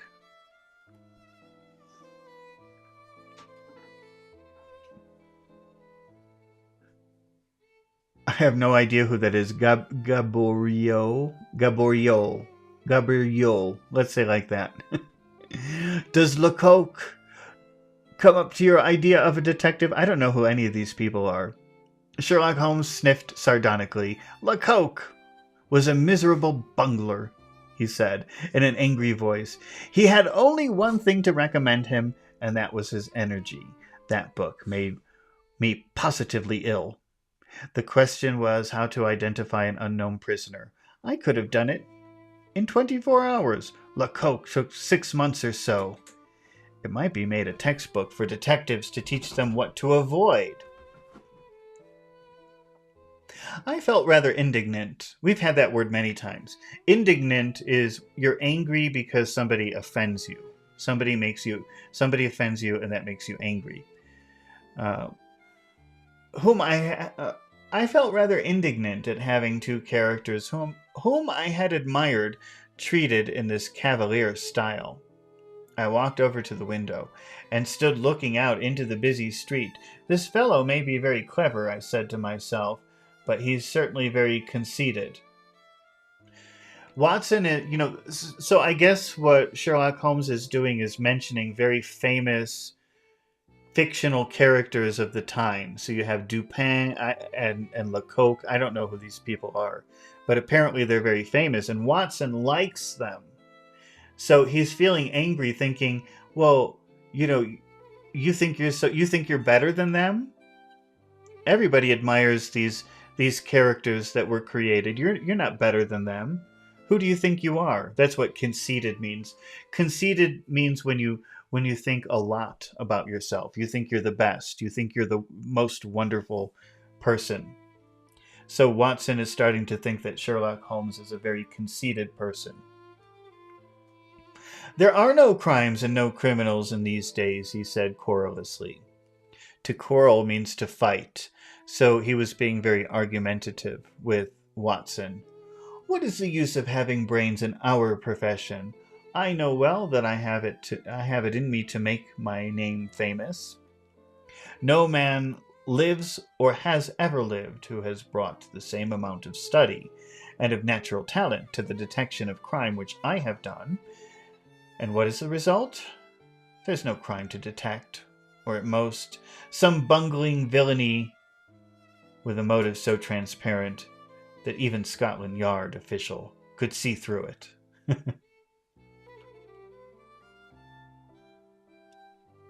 Okay, one more column, and then we're finished with the chapter. I was still annoyed at his bumptious style of conversation. I thought it best to change the topic. I wonder what that fellow is looking for, I asked, pointing to a stalwart, plainly dressed individual who was walking slowly down the other side of the street, looking anxiously and at the numbers. He had a large blue envelope. In his hands and was evidently the bearer of a message. You mean the retired sergeant of Marines? Said Sherlock Holmes. Brag and bounce, thought I to myself. He knows that I cannot verify his guess. I thought the thought had hardly passed through my mind when the man whom we were watching caught sight of the number on our door and ran rapidly across the roadway. We heard a loud knock, a deep voice below, and heavy steps ascending the stair. "For Mr. Sherlock Holmes," he said, stepping into the room and handing my friend the letter. Here's an opportunity of taking the conceit out of him. So now, when they're having a conversation, and Watson's looking out the window while they're talking, and there's a strange man walking down the street, and Watson says, "What's that man doing? He looks strange." And Sherlock Holmes says, "Oh, you mean the retired Navy officer?" And Watson says, "Oh, he's only saying that because he knows that we can't verify it. He knows I can't ask this man where he's from." But then the man knocks on the door. So now Watson has the opportunity. Ha! I'm going to ask him if he was in the Navy or if he was an officer, and I'll expose Sherlock as an idiot. Here's my opportunity of taking the conceit out of him. He little thought of this when he made that random shot. "May I ask, my lad," I said in the blandest voice, "what your trade be?" "Commissionaire, sir," he said gruffly. "Uniform away for repairs." So he's saying, I'm in the military. My uniform is being repaired. It's being fixed. "And you were?" I asked, with a slightly malicious glance at my companion. "A sergeant, sir. Royal Marine, Light Infantry, sir." "No answer?" "Right, sir." He clicked his heels together, raised his hand in a salute, and was gone. So he didn't make a fool out of Sherlock. Sherlock made a fool out of him. Okay, that's chapter 3. We're finished with chapter 2, but don't go anywhere because now Alex and Pachu will join us in the video, and we're going to practice some of the words that we talked about. And we're going to focus on intonation, accentuation, for accent reduction. Okay, so this is a pretty unique thing that we're doing here. It's not something that you'll find on a lot of other channels. So if you're interested in really improving your accent in a different way, then don't go away. But I'm going away for about, 3 or 4 minutes because I have to take some of those vocabulary words that we learned and I have to put them into little exercises so that when Pancho and Alex join us, we can practice together. Okay, so just stay with me. Don't go away. I'll be back in about 4 minutes or so after I put everything together.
Okay, we're back. Thank you for waiting. Now let's bring Pachu and Alex in. Let's see. I feel like I'm getting back into my rhythm. The first few videos I made since I've been back, they were hard. I lost my rhythm. I couldn't even figure out how to get into Discord. Oh, let's see. Oh, hello? Are we there? Uh-oh, not again, right? Wait a minute. Hello, sir. No, Okay. yeah, Oh, we can okay. hear you well. Oh, Yeah, we're here. Okay. Yeah, so I was right. I'm getting back into my rhythm. I can find it. yeah. No, wait. Before we start, Pachu, you were saying something about the 1920s and the 1940s, and I didn't quite understand what you meant. Can you elaborate, please?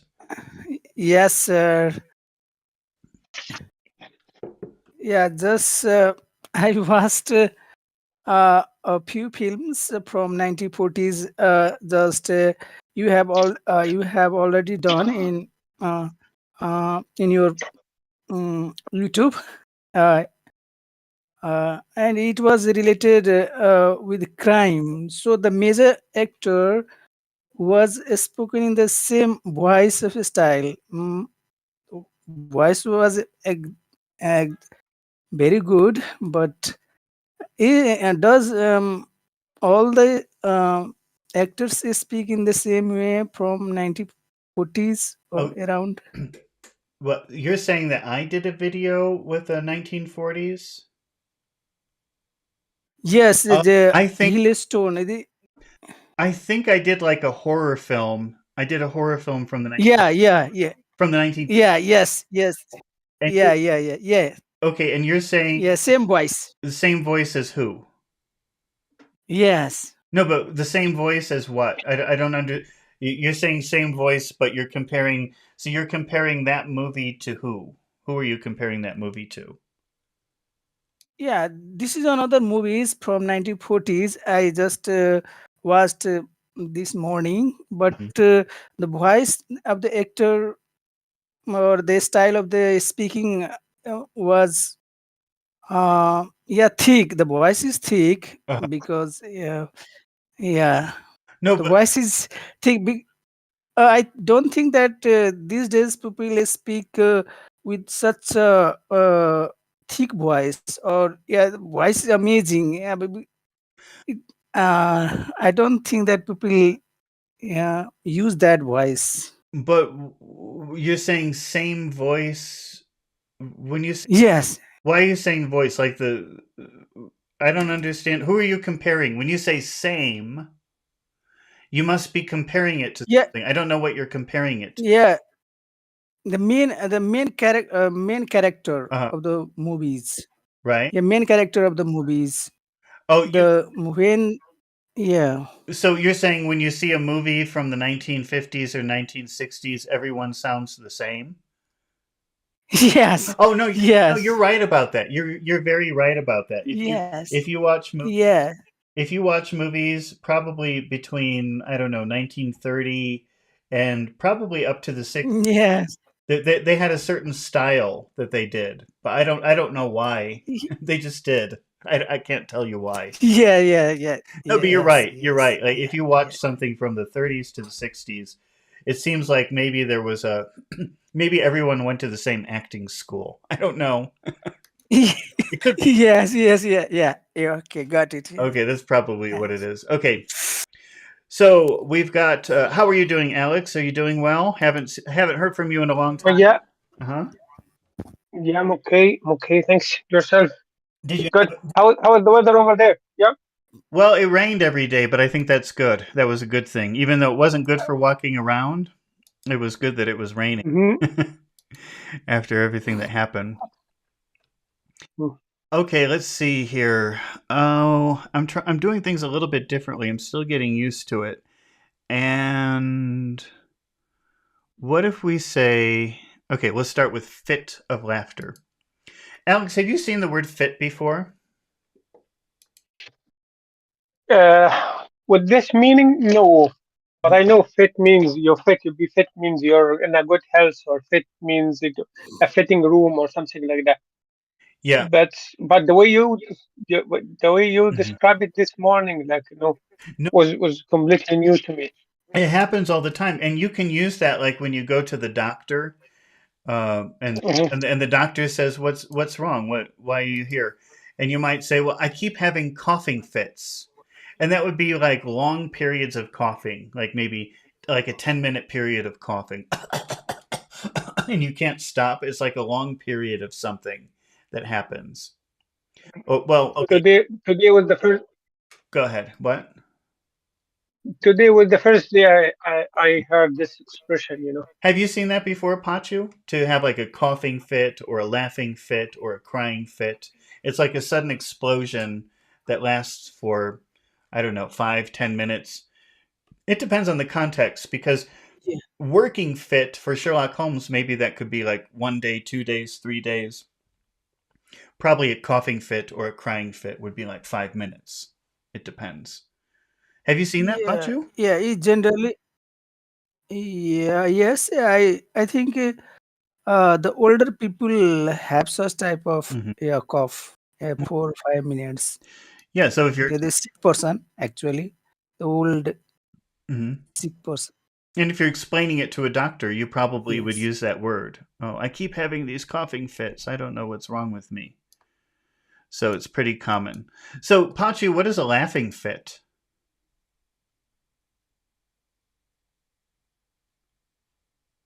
laughing fit. What is fit? What does that mean? It is Go ahead.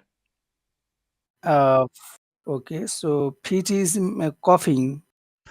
Fit is like a Yes. sudden explosion, like a period of time. If you have a coughing fit, that would be like 5 or 10 minutes always coughing and then stop.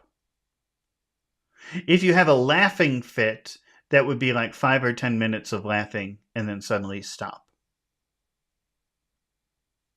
Okay. It's like a sudden Okay. explosion. Okay. I got it. It's like an explosion of something. It doesn't have to be coughing. It could be laughing. It could be crying. It could be a lot of different things. Yes. And to have a fit just means to be very angry and explode about something. So, Pachu, if you yell at me, if you say, you dummy, and I'll say, Pachu, don't have a fit. Don't have a sudden explosion of anger. It's common. It's a Yes. very common Yes. thing. Think of fit as a sudden explosion of something. Okay. Okay, sir. All right. So let's see. John gets angry all the time. You see that sentence, Pachu? John gets angry all the time. Yes, sir. What? John gets angry all the time. I'm going to say that a different way. Okay. Okay. John gets fits of anger all the time.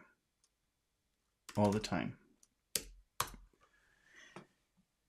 Means the same thing pretty much. Except number 2, John gets fits of anger all the time sounds like it's really scary. John sounds like a scary person. I guess they both sound scary. Can you say that? Say the second sentence, Pachu. John gets fits of anger all the time. John gets fits of anger all the time. What does that mean? Tell me what that means, Pachu.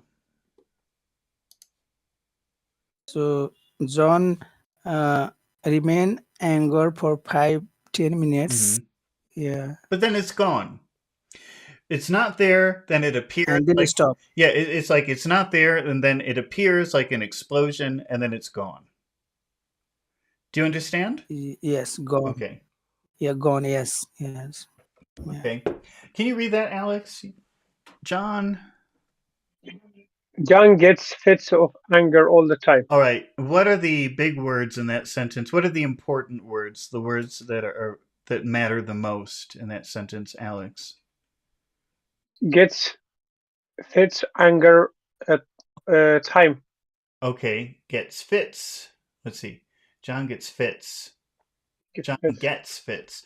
I think in this Mm. case, I think I wouldn't emphasize get. John gets fits. Yes. You could. Okay, Okay. well, let's try it. We'll try it and see how it works. If it doesn't sound right, we'll change it. So you said gets fits and what else? Okay. Anger Okay. and then time, Oh, wait, I shouldn't do. because anger is adjective. Okay. All right. And since gets and fits are both one syllable, we'll just put them both in bold. You're very obvious here. How about anger? Where's all the sound in that word anger? Anger. Anger. So we'll just make this one sound here in the front big. Okay. Oh, What we're doing now is we're working out the rhythm of a natural English sentence. We have to find the big sounds yeah. and the little sounds. Anger. And how about all the time? Anything in there that we should focus on? Yeah, all the time. Yeah. The whole thing? Yeah, I think the stress is going to be in all the time. Okay, so Oh, yeah. all the time. So only Yeah. all the time. So the Mhm. important word here is all the time. Yeah, just all. Mhm. Doesn't sound good if you put that. So let's see. John gets fits of anger all the time. Okay, so here's one thing, Alex. If you have, let's move to Pachu. Pachu, if you have two big sounds together, is that good or bad, do you think, if you put two big sounds together like that? Because English likes small, big, small, big, Yes. small, big. So we've got two big ones together, right? Yes. Gets and fits. Because of that, if we're going to keep it, if we're going to put two big sounds together, we're going to have to make a pause here. Mhm. Okay, so Yes. let's see how that sounds. Can you read this sentence and read the small sounds very small and the big sounds very big? Okay. So John gets fits. Oh, you don't have to pause that much. You can say John gets fits of anger all the time. Okay. Okay. So John gets fits of anger all the time. Okay, yeah, I'm thinking actually the pause would go here. John gets fits of anger, because this is really a phrase that needs to stay together. John gets fits of anger all the time. Yes. John gets fits of anger all the time. Why is there a pause here, Pachu? What is the reason for that? Yeah, I think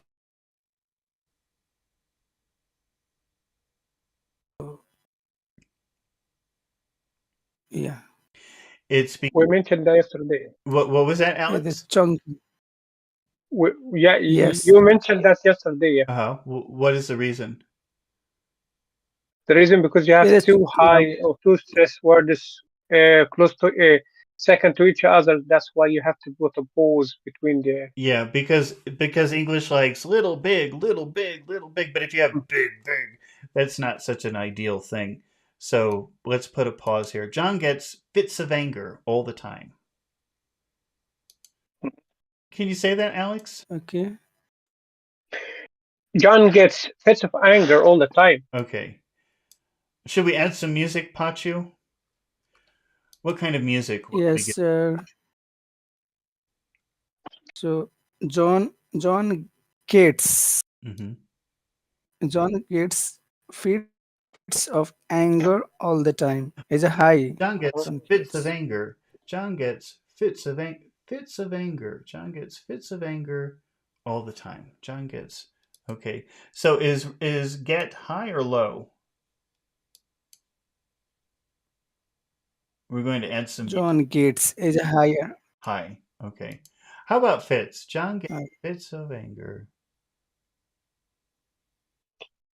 Yeah, this is also high. Okay. John gets fits of All right. fits of How about anger? the angers. And part is higher. Another is shorter. I think though that And what we're going to do is make this the end of a phrase though. So maybe we'll do it like this. We'll make that blue and we'll make it finish a phrase. So if Pacho, if you were going to read the Yes. high, low, John gets fits of anger. John gets fits of anger. John gets fits of anger. John. Go ahead. Okay. So John gets fits of anger. That's good. That's good. Can you try that, Alex? John gets fits of anger. John gets fits of anger. Okay. So that's one phrase. John gets fits of anger. And then Alex, how will you read the final part of this sentence? All the time? Will you give All the time. Will you give all a high tone or a low tone? Oh, high. High. All the time. Why are you giving it a high tone? What is the reason for that? You stress. Okay. Because all is adverb here, I think. At the beginning. That's right. Okay. But it's also the only stressed word in this phrase. So I think we're going to have to try to think about bringing it down right away. All the time. But all here serve as an adverb. Does all here Adverbial phrase, yeah. well Adverbial phrase. yeah, maybe the phrase, because all is usually an adjective, but here it's a time expression. But it's a phrase. Yeah. Part of a phrase. Oh, you're right. Mm-hmm. Yeah, I see what you're saying. Like, it's like one phrase, but still, it doesn't matter. You're going to have to start high and go low to finish it. All the time. Okay. All the time. Okay. All the time. John gets fits of anger all the time. John gets fits of anger all the time. Go down low by the time you get to time, though. All the time. All the time. Okay. All the time. John gets fits of anger all the time. Pachu, can you say that? John gets fits of anger all the time. John gets fits of anger all the time. All right, so let's try to keep that rhythm as we go. Because, Pachu, if I give you the word yesterday, how will you change the sentence? Instead of saying all the time, go ahead. Okay. So John got fits of anger yesterday. Now, when you say yesterday, that word yesterday starts with an E sound where you pull your tongue up, almost touching the back of your mouth. Yesterday. You've got to feel your tongue going up. Yesterday. Yesterday. So let's say John got fits of anger yesterday. John gets fits of anger yesterday. Okay. But we're talking about yesterday, so we're using the past. But what is the past of get? Yes. John got fits of anger yesterday. Can you repeat that? Yes, sir. Mm-hmm. Yeah. Say it again. John got fits of anger yesterday. Okay, right. Got, not gots. Alex, can you try to say that with yesterday? John got fits of anger yesterday. Try to keep John got fits of anger yesterday. Try to use some of that music. High, low. Yesterday. Okay. John got fits of anger yesterday. Yesterday. Okay. Mm-hmm. John got fits of anger yesterday. Okay, that was really nice. All right. Alex, what if I say tomorrow? What if we change this to tomorrow? Okay. How will you? John will get fits. Yeah, John will get fits of anger tomorrow. Okay, so we've got. Let's say he. Let's just change it to he. He will. No, let's start with John because I want to do something, and then we'll change it to he. John will get fits of anger tomorrow. So somebody's planning on making him angry tomorrow. John will get fits of anger because will is a promise. It's Somebody it's promising. it's only prediction, you know. It's a prediction. Well, it's not. It's a guarantee. It's only a prediction. It could be a guarantee or a promise. John will get tomorrow. Okay. Can you say that again? Say that sentence again in the future. Okay, John will get fits of anger tomorrow. Okay.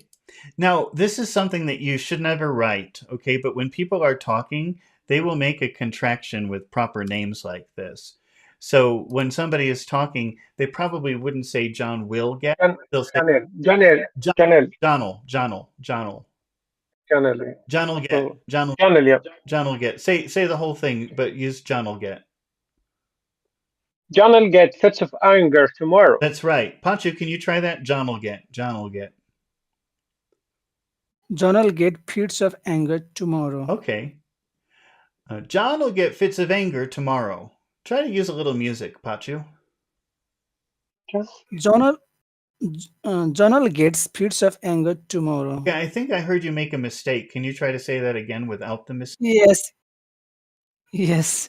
So John will get fits of anger tomorrow. Okay, wonderful. All right, Pachu, what if I say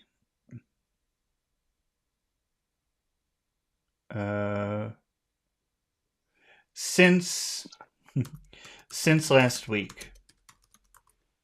Since the last week. Since last week. Okay. Poor John is suffering for a whole week of fits of anger. Yeah. Yeah. We'll show him as a mad person. He sure has a lot of problems. Can you try it? Yeah. Yeah, this John. Mm-hmm. John have got. Yes, John have got. Getting close. You're Yes, doing what I want, but you just have to think about it. John has got. Yeah. What is the word? Fits of anger. Yeah, fits of anger Uh-huh. since last week. John has got fits of anger. Last week. Anger since last week. Okay. Now last week. what you said, Pachu, is not wrong. Okay, it's fine. This is perfectly acceptable and fine.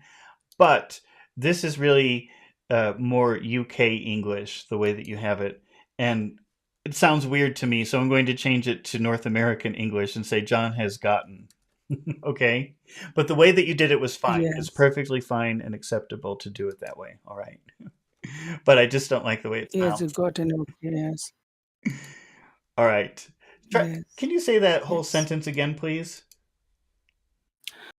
John has gotten fits of anger since last week. Oh, wow. Somebody really doesn't like John and making him angry. Okay, let's try the contraction form.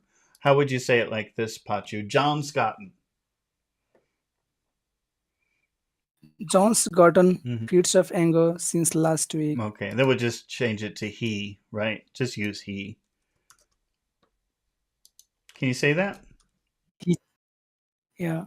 So he's gotten fits of anger since last week. Can you try that, Alex? John's gotten fits of anger. John's gotten fits of anger since last week. John's gotten fits of anger since last week. You see that? John's gotten fits of anger. Just trying to get you to hear how you go from high to low in a phrase. John's gotten fits of anger since last week. And because fits of anger is kind of I just put since week, but it should be last week. To me, I think I would divide that into two, and I would start again. Since last week. Since last week. John's gotten fits of anger since last week. John's gotten fits of anger since last week. Can you try that with a little music, Pachu?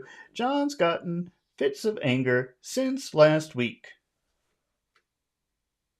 John's gotten fits of anger since last week. That's the natural music of English. So if you do it like that, Pachu, if you keep that rhythm and you keep that music, then you'll sound very natural. But it just takes a lot of practice, unfortunately. Pachi, can you Yes. make a why question? How would you make a why question with he's gotten fits of anger since last week? Mm, why has he gotten fits of anger Hmm. since last week? Uh-huh. Let's see. Why has he gotten fits of anger since last week? Okay. And Pachi, what is the important word in your why question? Why? Yeah, it's Sorry. why. All It's right. why. Okay, that's right, is why. Did you know that you could make a contraction with why and has? This is only spoken English. You should never ever write this, okay? But how do you think it sounds when you pronounce why plus has plus he? Why is why is he? Well, Why is he? okay, Why is he? okay, but make the I bigger. You have to make the I bigger. Remember, Why is he? why is he? Why is he? Why is he? Why has he gotten fits of Yeah, anger so since last week? why is he gotten fits of anger since last week? Can you try that, Alex? Why has he gotten fits of anger since last week? Why is he gotten fits of anger since last week? Can we come up with an answer? I can't think of an answer. Let's say because Uh, I don't know. What is the answer to that one? What could somebody do? because he lost his job, Okay, because he lost his job. Let's say that. Okay. He's gotten fits or of because he got married. Like because he that means got his got married. married means. Is that what happens when you get married? You get fits of anger. I had a friend. I had a friend of mine. He always mentioned that when somebody is got married, he used to say another man is gone. So Do you know that expression? let's keep it with the lost job. I think that's probably better. So Okay. we'll say he's gotten fits of anger since last week because he lost his job. Can you try to say all of that together and keep the rhythm and the music Okay. going? Okay. He's got fits of anger since last week because he has lost his job. Because because plus he always Because sound he, because plus he always sounds like because he, because he lost his job. because he lost his job. Yeah, Yeah. hear the rhythm? Because he lost his job. Because he lost his job. Because he lost his job. Yeah. Yeah. Pachu, can you try that from the beginning to the end? He's gotten fits of anger since last week because he lost his job.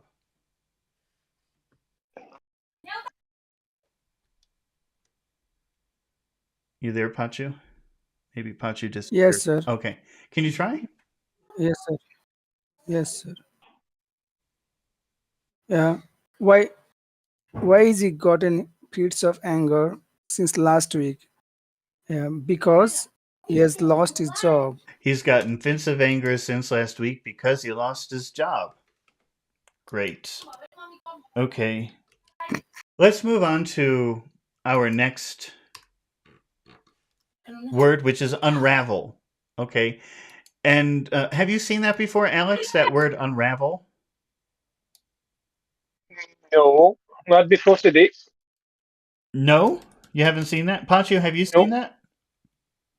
Yes, sir. You have seen Yes. it. Yeah, and it's kind of like undo.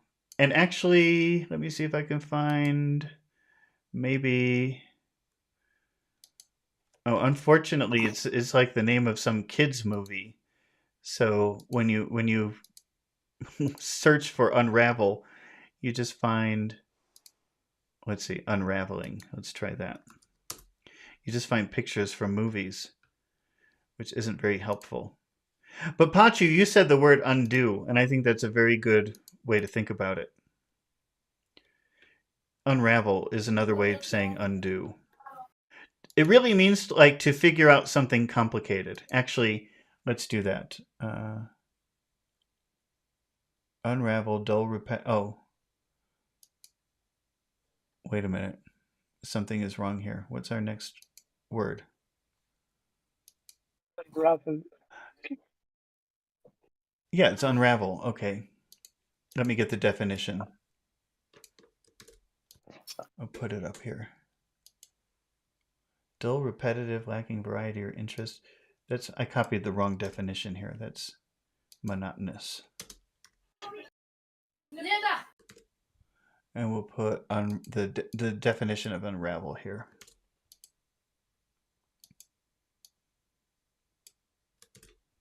Okay, so to untangle or solve something.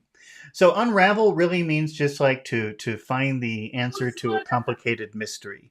You know, that's what it means. Think of it like this. Unravel means solve a mystery or understand a mystery. Yeah. I think that's the best way to think about it. Does that make sense? Yes. I'm going to put it in a picture. Okay. Except here, with the example, we have fall apart. Okay. It can also mean fall apart. And in this example, we're going to use it to mean fall apart. Okay. So if I say, Pachu, my plans fell apart. What does that mean? There's another phrasal verb. When something falls apart. My plan fell apart. What does that mean? Any idea? Yeah, no, sir. Yeah, I cannot The plan. say. What about you, Alex? If I say the plans. Can you please just zoom in because it's okay. It's only half of the line appeared on the screen. Yeah. All right, I'll put it up. I've got so many things open. I'm getting confused. I'm getting overwhelmed. Here we go. Here it is. It's all the way down here. The plans fell apart. Yeah, that fall apart means something fall apart. It means it didn't work. It didn't work. Well, Pachu, I'm surprised you don't know fall apart. Have you seen that before, that phrasal verb, fall apart? We had it before. Yes. Really? Yes, I got it. Yeah. The plan did not work. Yeah. Yeah, it's like everything seemed like it was going to work, but finally it didn't work. Does that make sense? Okay. Yes, sir. Well, unravel can also mean fall apart. So, Pachu, can you change this sentence? The plans fell apart, but use the word unravel. The plans unraveled. Unraveled. I think in the chat you said undo, right, Pachu? And so does that make sense? Yes. Like you made the plans, everything was fine, but then it was undone, right? Like command Z. Right. Wait, which one is undo? Is that command Z? I don't know. I use it every day, all day long, and I forget. Okay. So we have the plans unraveled. Let me get rid of that fell. Okay. Oh, that's a kind of a boring sentence. There's not much substance in there. After the argument. Let's make it more interesting. Alex, can you read that sentence? The plans unraveled after the argument. The plans unraveled after the argument. All right. Pachu, can you read it? The plans unraveled after the argument. What are the important words, Pachu, in that phrase, in that sentence? Okay, so the plans unraveled an argument. Okay, so we've got plans. That's easy because it's only one syllable. That's no big. Yes, sir. Unraveled. So unraveled is an important word, and which syllable in that word has all of the sound? Unraveled. Raveled. Unraveled. Unraveled. Like that. Unraveled. And what are the other important words, Pachu? What did you say? Yeah, is a argument. Okay. Argument. Where's which syllable has all of the sound in that word? Argument. Argument. Argument. R. R. Where argument. Yes. When Ar- I'm just going to write that word argument here, right? And then I'm going to highlight one part of the word. Okay, I'm going to make it really big. Can you see? Probably not. Let me see. Let me check the screen. Okay, you can see that. Do you see the word argument? Argument. Which Yes. syllable do I have highlighted, Pachu? The second. Okay, I'm going to say that very, very slowly. That one syllable. Gew. Gew. How many sounds? Gew. I don't even know. It is two. Gew. Gew. E-e-u. Yeah. Gew. Yeah. E-e-u. Gew. Gew. Yes. You, EU. yeah, Yeah. when you say that sound, you start with a smile, and then you finish with a Yes. kiss. You. You. You start with a smile, and you finish with a kiss. Can you try that? Argue.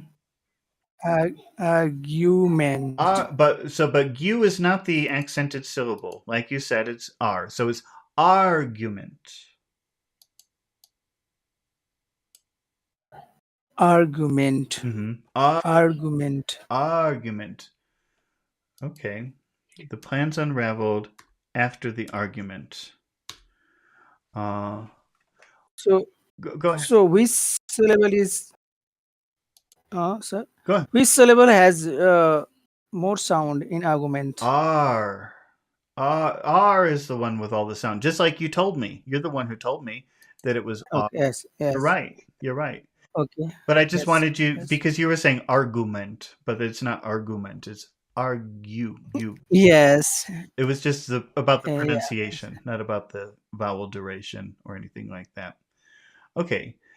Now, Pachu, how will you read that sentence? And remember, and pay attention to this right here. We have this very big period, this very long period of small sounds. So you're going to have to push those together as much as possible to keep an even rhythm. Okay. Okay. Okay. So the plans unraveled after the argument. Now, is it plans or plans? The plans. You can't say plans because that's nobody will understand that. They'll say, "What are you talking about?" You have to say plans. It's a very big long sound. Okay. Try again. So the plans unraveled after the argument. Okay, so plan and unravel, those are both pretty long. They should be about the same. The plans unraveled. It's the same sound. Plans. Ra. Okay, so the plans unraveled after the argument. And then finally you have voldaftertha. Voldaftertha. One little word. Voldaftertha. The plans Bold after the. the plan Bold after the. the plans unraveled after the. Voldaftertha. Raveled after the. The plans unraveled after the. The plans unraveled after the. The plan the plans unraveled after the argument. The plans unraveled after the argument. Can you try that, Alex? The whole sentence. The plans unraveled after the argument. Plans unraveled after the argument. You know what? I think that I hear myself. Maybe it's just to keep the rhythm, but I hear myself emphasizing after.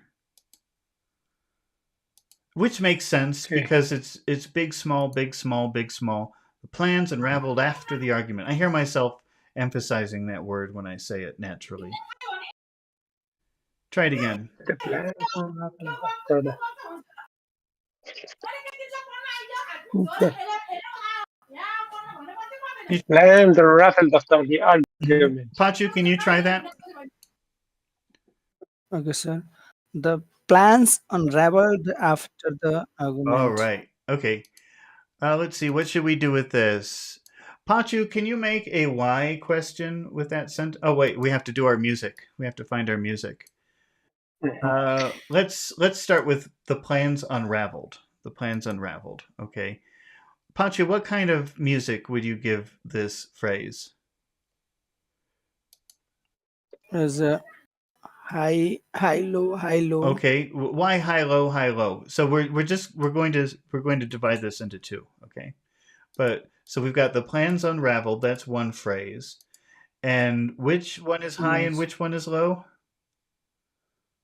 As a plans high Okay. and a rap is high. Well, we're making that the end of a phrase. Let's make that the end of a phrase. Okay. So actually, let's make it Okay, blue. sir.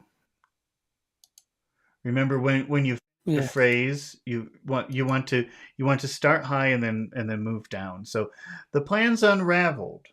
The plans unraveled like that. Sorry. The plans unraveled. The plans unraveled. The pl- Go ahead. the plans unraveled. The plans unraveled. Try to go low. Raveled. The plans unraveled. Yeah, that was good. That's how it should be. If you talk like that, that sounds very natural. That's exactly what you want. The plans unraveled. Okay. The plans unraveled. Mhm. Can you try that, Alex? The plans unraveled. Plans unraveled. All right. Now, Alex, how would you say, what kind of music would you give the second phrase? Yeah, high pitch and slow. After the argument. Can you tell me specifically which tone are you giving to after? After it's a high tone. Why is it? After the argument. Why is it a high tone? Because it's specify or determined why the reason for the plan to Well, unravel. we're dividing it into two phrases. We have plans and unraveled. That's one phrase, and then we have after the argument.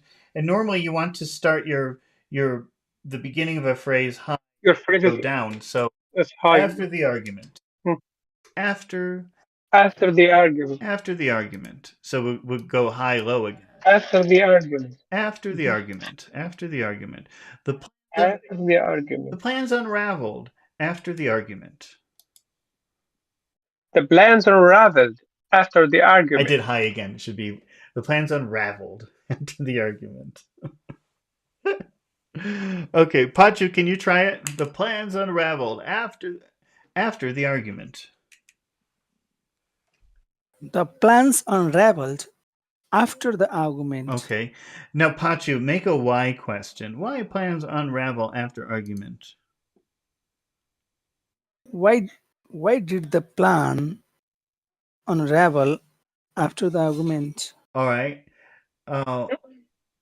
What is your most important word in that sentence, in that question? Why did the plans? Why? Why? Yeah, why? Why did the Why did the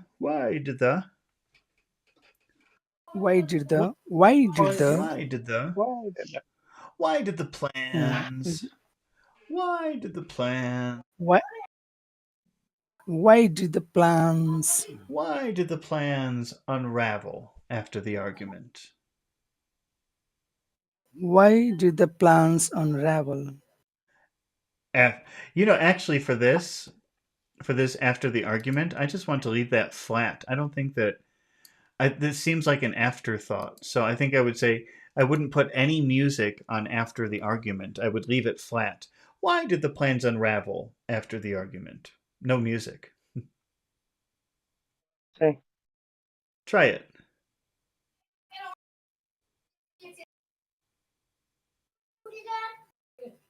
Can you try it, Pancho?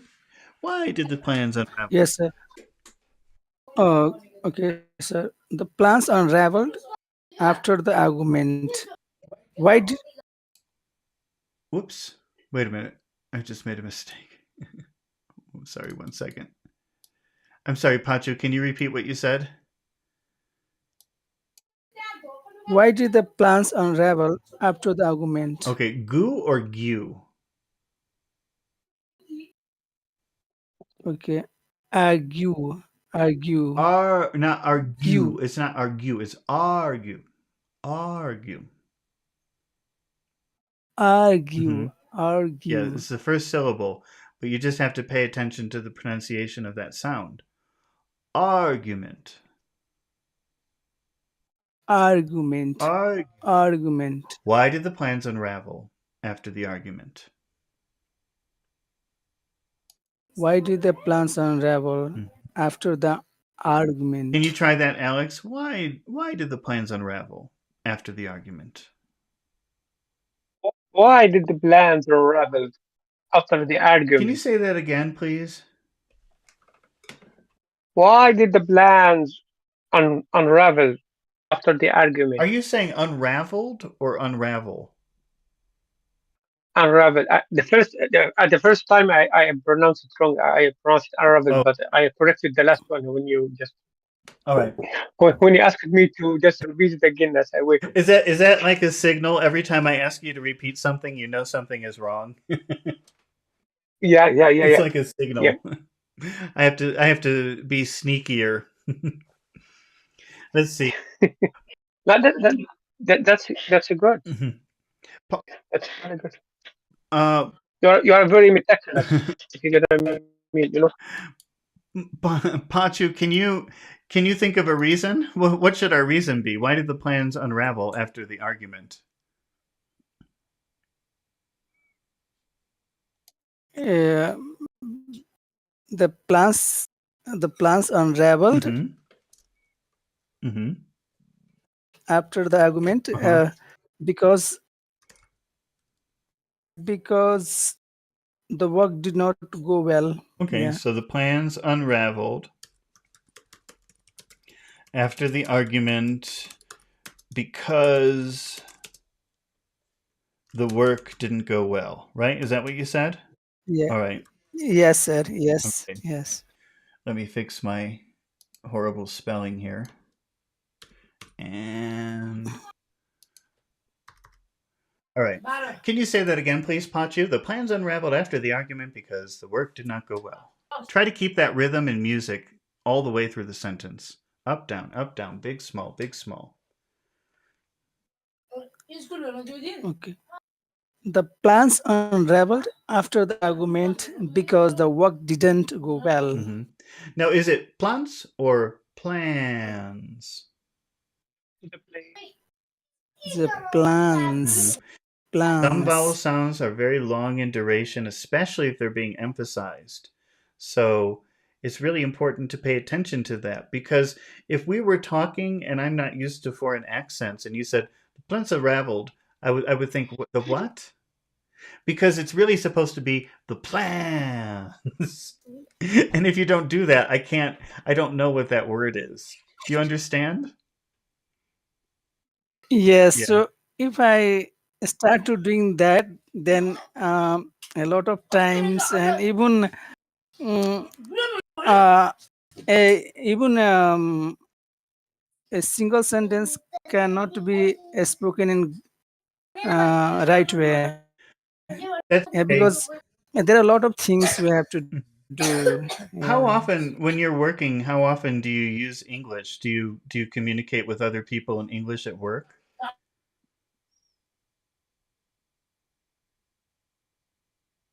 In workplace, just we write messages in English But never. all the time, but we do not speak anyone Oh, okay. to English. Yeah, but sometimes if we give presentation Hmm. for any work related, then we have to speak English at that time. Hmm. Otherwise, doesn't speak Well, English. so that's a problem. But when you get the opportunity to speak, I know that it's really hard to because this is new information. But just try to do it sometimes when you remember. And then, maybe that could grow into a habit that you could build on later. So it's kind of like taking the first steps. Like, okay, wait, I know that's an important word. I better make that sound, that important stressed syllable much bigger and longer. If you just do it once or twice, it starts to become a habit. But if you just forget it and say, "Oh, it's too much. I'll never make the sentence." Just do Yes. like one word. I mean, Yeah. you could start with your most important word, and you know what it is. It's like very or extremely. Start with those words and make sure that you're emphasizing them, and get into the habit of emphasizing the important syllable. Okay, sir. Yes. Okay, so let's see. So try it again, but remember when you get to the important words, try to extend the vowel sound. Okay. The plans unraveled after the argument because the work didn't go well. Okay, that's nice. Didn't That's nice, go but well. Pachu, is it argument or argument? Argue. Is it goo or gu? Uh, argue, That's right. It's argue, argue, argue. argue, Yes. argue, argument. The plans unraveled after the argument because the Ar- work didn't go well. All right. Can you try the whole sentence, Alex? The plans unra- the plans unraveled after the argument because the work didn't go well. I was just about to ask you, plans or plans? Which one? But you fixed it. The Plans, plan, the but the plans. Yeah, yeah. puh, puh. The plans unraveled after The, the argument the because the plans work didn't go unraveled. well. Okay. All right. I think I had 4 words, but I think we'll just do one more. What do you think? Okay. Which one is more interesting to you, Alex and Pachu? Monotonous or is that really? Or ample? Which one do you think is more interesting, monotonous or ample? Do you know both? Monotonous we studied Are before. you kidding me? I really don't With remember that. Okay, so I guess we better do ample. I think I think we fixed the yes. problem. Yes. Oh boy, why can't I remember this stuff? All right, so we'll do ample. Have you seen that word before, Alex? Ample? but I can't remember. I think, but I can't remember the meaning. Okay. Well, what about you, I Pachu? think Have you seen that word before? Ample? Yes, sir. You Yes. have? Have you used it before? What does it Yes. mean? Ample means sufficient or enough, Okay. like ample knowledge or ample Yeah, something is it's a pretty common word. It's not the most common word in the world, but it doesn't sound weird to use it, and you'll see it quite here and there. So let's see. Let's take yes. a. So we know it means like enough or sufficient or the right amount. So let's see. Let's see. John needs enough time to study. Let's start with this. John needs enough time to study. Can you read that sentence, Alex? didn't show up Oh, in it's still on the well good. screen. This will give me time to readjust because it's hard to see it anyway. Okay. Well, Can you read that? Do you see it now? John needs just repeat it if you don't see it. It's short enough. John needs enough time to study. John needs enough time to study. Okay. What is another way to say enough time? What is another way to say enough? Enough time. Ample. John needs ample time to Okay, study. but how does a P sound? Do you eat a pea or do you push a pea out of your mouth? Um, Bad. ample. What? That's no. I think this problem would go. It goes with me forever. To go with me forever. Try it though. Try ample. Puh. Not bull. Ample. Not Ample. ample. Ample. You really, Ample. Yeah. you know how they do the chef's kiss, the mwah, right? Mwah. Yeah. But just if you try to, if you put a lot of pressure on your lips and build up some air, Mhm, pull. It's like a mhm. chef's kiss. Pull. Ample. Ample. Yeah. Yeah. Oh, you did it. You did it just now. Ample. Yeah. Ample. Mhm. Say the John sentence. needs Say ample. the Yeah. sentence again. John needs ample time to study. John needs ample time to study. Okay. If I say, Panchu, can you say that? John needs ample time to study. Just repeat that sentence. Okay. John, need, John needs ample time to study. That's good. That's a very easy, short sentence. Panchu, what are the important words in that sentence? So needs ample Okay. and study. Okay. All right. So we've got needs. That's one syllable. So that's a pretty easy one to figure out, right? We just make that big. How about ample? Yes, ample is also important. Okay. Do you see any problem with this? I agree. Ample is important. Does this create a problem? John needs ample, two big sounds like this together.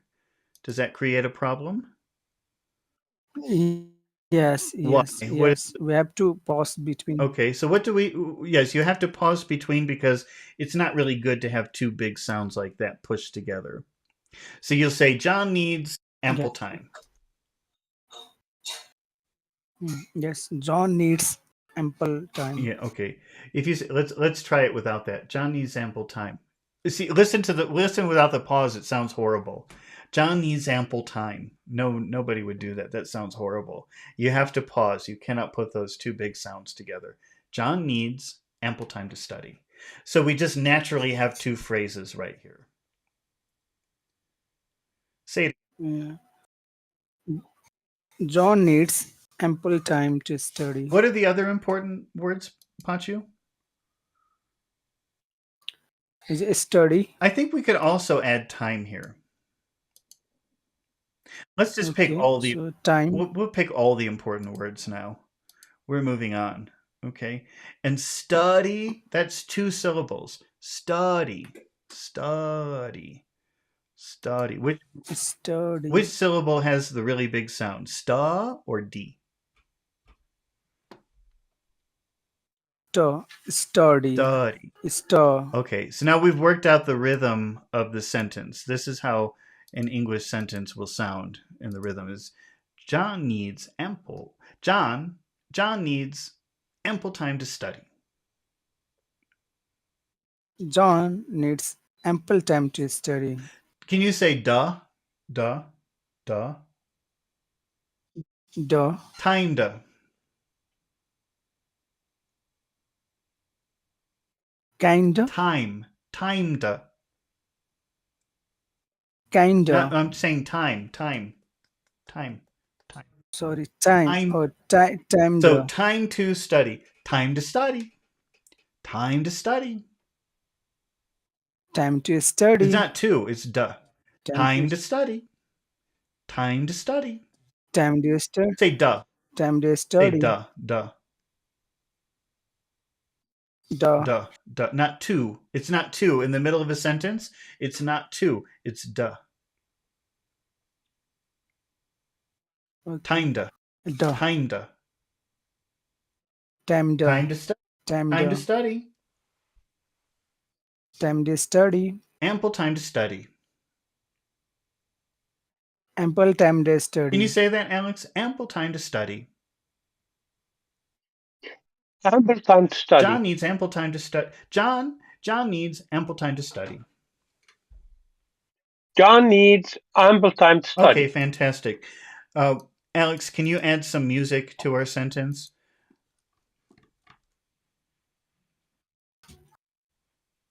John needs ample time to study. Okay. And because we're going to pause, maybe we'll go from high to low. Let's see how that sounds. So we'll start we'll start need with red because it's our only important syllable in the phrase, but it's also the final part of the phrase. So we'll have to divide this to up down. John needs, John needs, John needs, John needs. Can you hear that going from high to low? Needs. John needs. John needs. Okay. John needs. And how about ample? Is that high or low? Ample. High. High. Amp is high because it's the beginning of a new phrase. How about time? Is that high or low? Time. Ample time. Time. I think it's going to be high as well. John needs ample time to study. Actually, Ample. I don't know, because it's kind of a phrase. I don't know. John needs ample time to study. Okay, I think we're still, I think you're right. It's high. High. How about study? Study? No, study is the end of the phrase. Is going to be like goes down. Normally, probably it will go down. Okay, so, but so it's like this. John needs John needs ample time to study. John needs ample time to study. Okay, study. Is it study or study? Which one? High or low? Study. Mm-hmm. John needs ample time to study. Oh, I just did it high. John needs ample time to study. Try low, though. Say study. Finish it low. Study. Study, Mm-hmm. yep.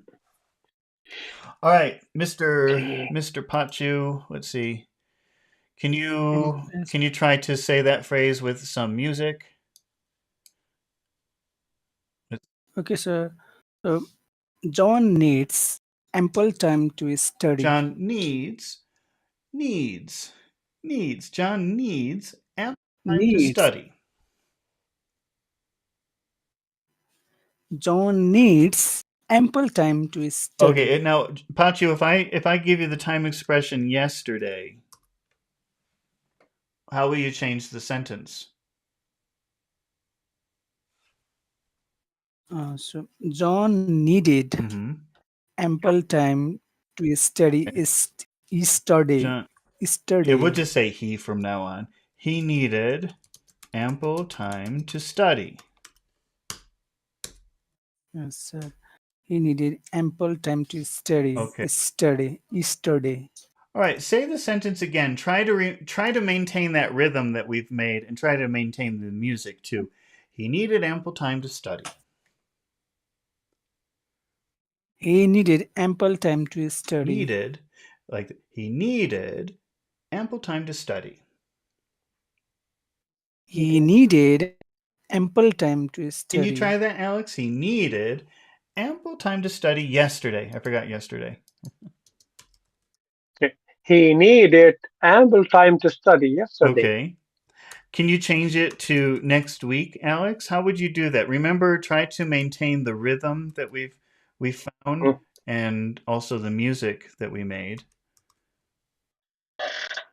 He'll need ample time to study next week. Okay, so you're making the contraction already, and you're saying he'll need ample time to study next week. All right. Say that again, please. He'll need ample time to study next week. Okay. He will. So here's something interesting, okay? Say he will. He will. Okay. Now make the contraction. He'll. Yes. So listen to the difference between the word he when you say he will and when you say he'll. So number one. Suddenly. So that's right. So when you say he will, the he is very short. He will. This is a very short e. But when you make the contraction, suddenly it must become much bigger. He'll. Long e. Yeah. He'll need ample time to study next week. Okay. He'll need ample time to study next Don't week. emphasize it because it's not a word that we want to make as something important. So it's not he'll, but it's just longer. He'll need ample time to study. Okay. He'll need ample time to study next week. Okay. All right. Can you try that, Pachu? The whole sentence? Uh, he'll needs ample time to study next Can week. you say he will, Pachu? He will. He will. He will. He, he Now will. say He will. it as a contraction. He'll. He'll. He'll. So when you say he will, he is very short. But when you make the contraction, it becomes he'll. He'll. He'll. He'll need ample time to study next week. What if we say, He'll. go ahead, say it. Continue. Okay. So he'll need ample time to study next week. He'll need ample time to study. And your E would be better if you move your tongue up like you're saying a Y. He'll. You've got to move your tongue up in the back. He'll. He'll. He. He'll. Say, He'll. Pachu, say yes. Yes. Do you feel all what's happening at the Yes. back of your tongue? Yes. You feel how your tongue gets tight and it goes up? Yes. Yes. You have to do that same Yes. thing in the middle of heal. Heal. Yes. Heal. You got to do that same thing. Heal. Yeah, that's good. That's good. You're getting Heal. closer. You're getting very Heal. heal. Heal.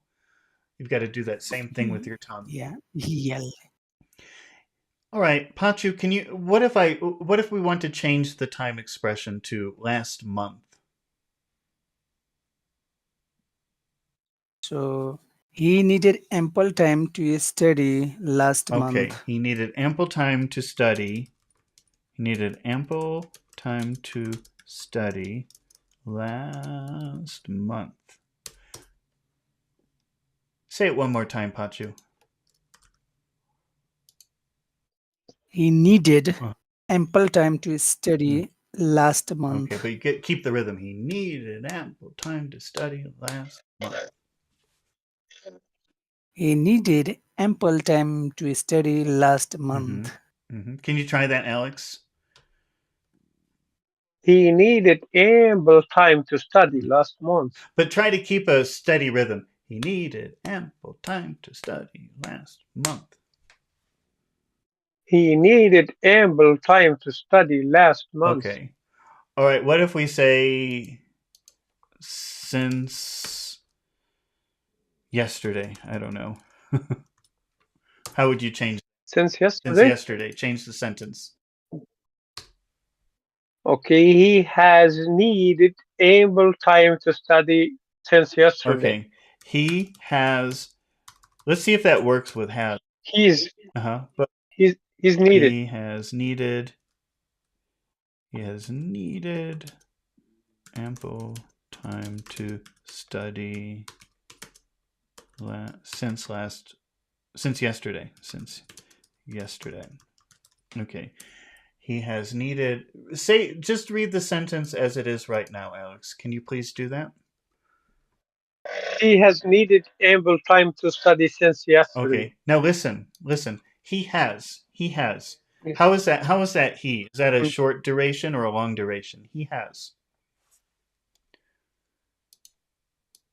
I don't get what you mean. Well, sir. I'm asking about he, just like we said with he will. You know, when we said he will, the yeah, he is very short duration, right? Yes. Okay. Yeah, short. He Oh, has. yeah, he has. So the vowel sound in he is not the duration of the sound is not very long, correct? He has. Yeah. Mhm. But how do you think it's pronounced if you made the contraction when you say he has? He's. That's right. You're right. He's.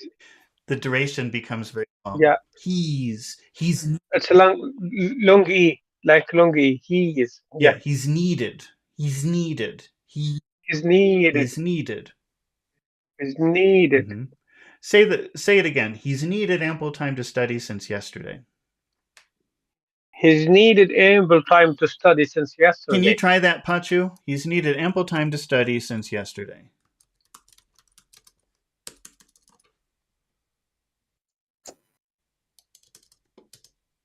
Is Pachu there? Gone, Yeah, I've got. gone to Wonderland. He's off in the. Pachu is in Nepal, which I think is the land of mystery, and now he's lost somewhere in Nepal, the land of Yeah, mystery. Okay. he back. What did you say? I think he Is back. he back? I don't hear him. No. Oh, I think I just did. Pachu, are you there?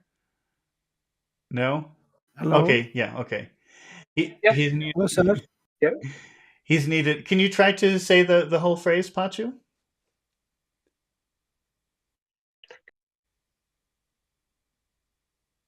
Uh-oh. Maybe not. Hello. Okay. Try, Yeah, yeah, Pachu. yeah. Try. Oh, I think his internet is maybe cutting out a little bit. Okay. Yeah, something with the internet. Yeah. Hello. Oh, hello, Pachu. One more time. I think we have to move on if you can't. But hello? No, no. I think it's not working. That's definitely the internet. Yeah. So let's just continue then, and Pachu will jump in when he's back. All right. So we've got Okay. he's needed ample time It's to study sound. since yesterday, and now I think I hear you, Pachu. Can you make a why question, Pachu, with that sentence? Or Alex, can you do it? I think Pachu. Yes. Yeah, Go yeah. ahead. It's definitely the internet is problem here. Yeah. Go ahead. Why did he Hello. need? Hmm. Go ahead, Alex. Why has he needed ample time to study since yesterday? Okay. Can you say that again, please? Why has he need? Correct myself. Why has he? Why has he needed? Yeah, Yeah. You were right. yeah. Because I it's didn't hear you make a mistake. I yeah. just wanted you to say it together without stopping, saying all of the question without pausing. I didn't hear you make a mistake. Can you try? Why has he needed ample time to study since yesterday? Okay. What is your most important question? What is your most important word in that question? Why? Okay. Why has he? Okay, but this Mhm. is just spoken English. You cannot write this, okay? But how do all these three words sound together in a question? Why is he? Why is he? Why is Why is he needed ample okay. time? Why is he needed ample time? Why is he needed ample time? Why is he needed ample time to study since yesterday? Why is he needed ample time to study since Okay, yesterday? let's see if Pachu's back. Pachu, are you there? Pachu? He sent Yes, in a sir. message. Okay, yeah, he's there. Yeah, He's yeah. there. Okay. Yes. All right. Can you try that, Pachu? Why has he needed ample time to study since yesterday? Try to say the whole sentence. Keep your rhythm. Wh- Why is he? Why is he needed ample time to study Pachu, since yesterday? start with why has he? Why has he? Say it like that. Why has he? Why has he need? Why has? Make the whole question. Why has he needed? Why has he needed ample time to Mhm. study since Why yesterday? has he? Just repeat. Why has he? Why has he? Why Why why has is he? he? Why is he? Why is Why he? is he Why is needed? he? Why is he needed ample time to study since yesterday? Why is he needed ample time to study since yesterday? Mhm. Since yesterday. Okay. Pachu, can you give us an answer? What is your best answer? So he has needed ample time to study since yesterday because mm, Hmm. the exam is coming. That's true. And Pancho, I'm thinking about you. We've been working. When did we start doing this? Like in November, December, October, maybe? Maybe October. I don't know. But Yes. yeah, around. Yeah, but I'm just noticing. Okay, we had a little break, all right. But and when we did our first few videos the day before, uh, we noticed that there were some problems. But I think overall, I can notice an improvement now. I do, because I think I've taken you a little bit out of that rhythm that you're used to. Because do you remember when we were first doing that? I used to have to always correct you because you used to have, like, you had that, like, that typical Hindi.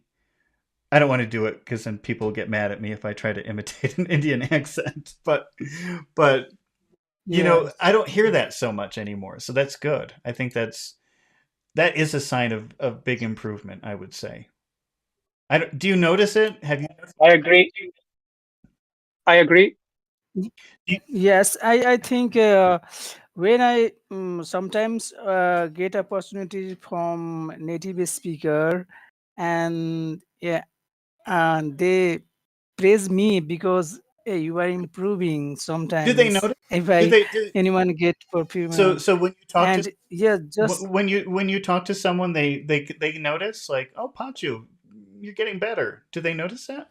yeah, yeah, and yes, they praise me that yeah, you have done a lot of works. Are you doing pronunciation at home? So I say, just I am practicing. I am not done anything. You're supposed to, Pachu. You're supposed to promote my channel. No, I know. I understand. I get it. I'm kidding, but But they suspect me Mhm. that you are doing something pronunciation at So this home. this is Yeah. your little secret. Is your little secret. No, but I do. I'm just thinking about that now because when I was talking to you a few days ago, I was feeling a little bit bad when your sh became s again, and I thought, oh no, it's my fault because we haven't worked for a while.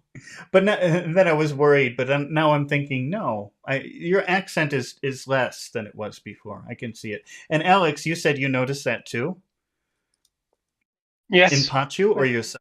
definitely. Yes, and Bashi as well. Yeah. I myself and Bashi, but because I used to listen to the channel before I joined Hmm. Ecord. I used to listen to Bashi and yourself. Yeah, I was completely Indian accent, Yeah, yeah, but completely.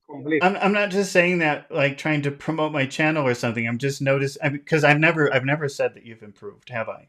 Ever in 6 months, I've never said, "Oh, you're making progress."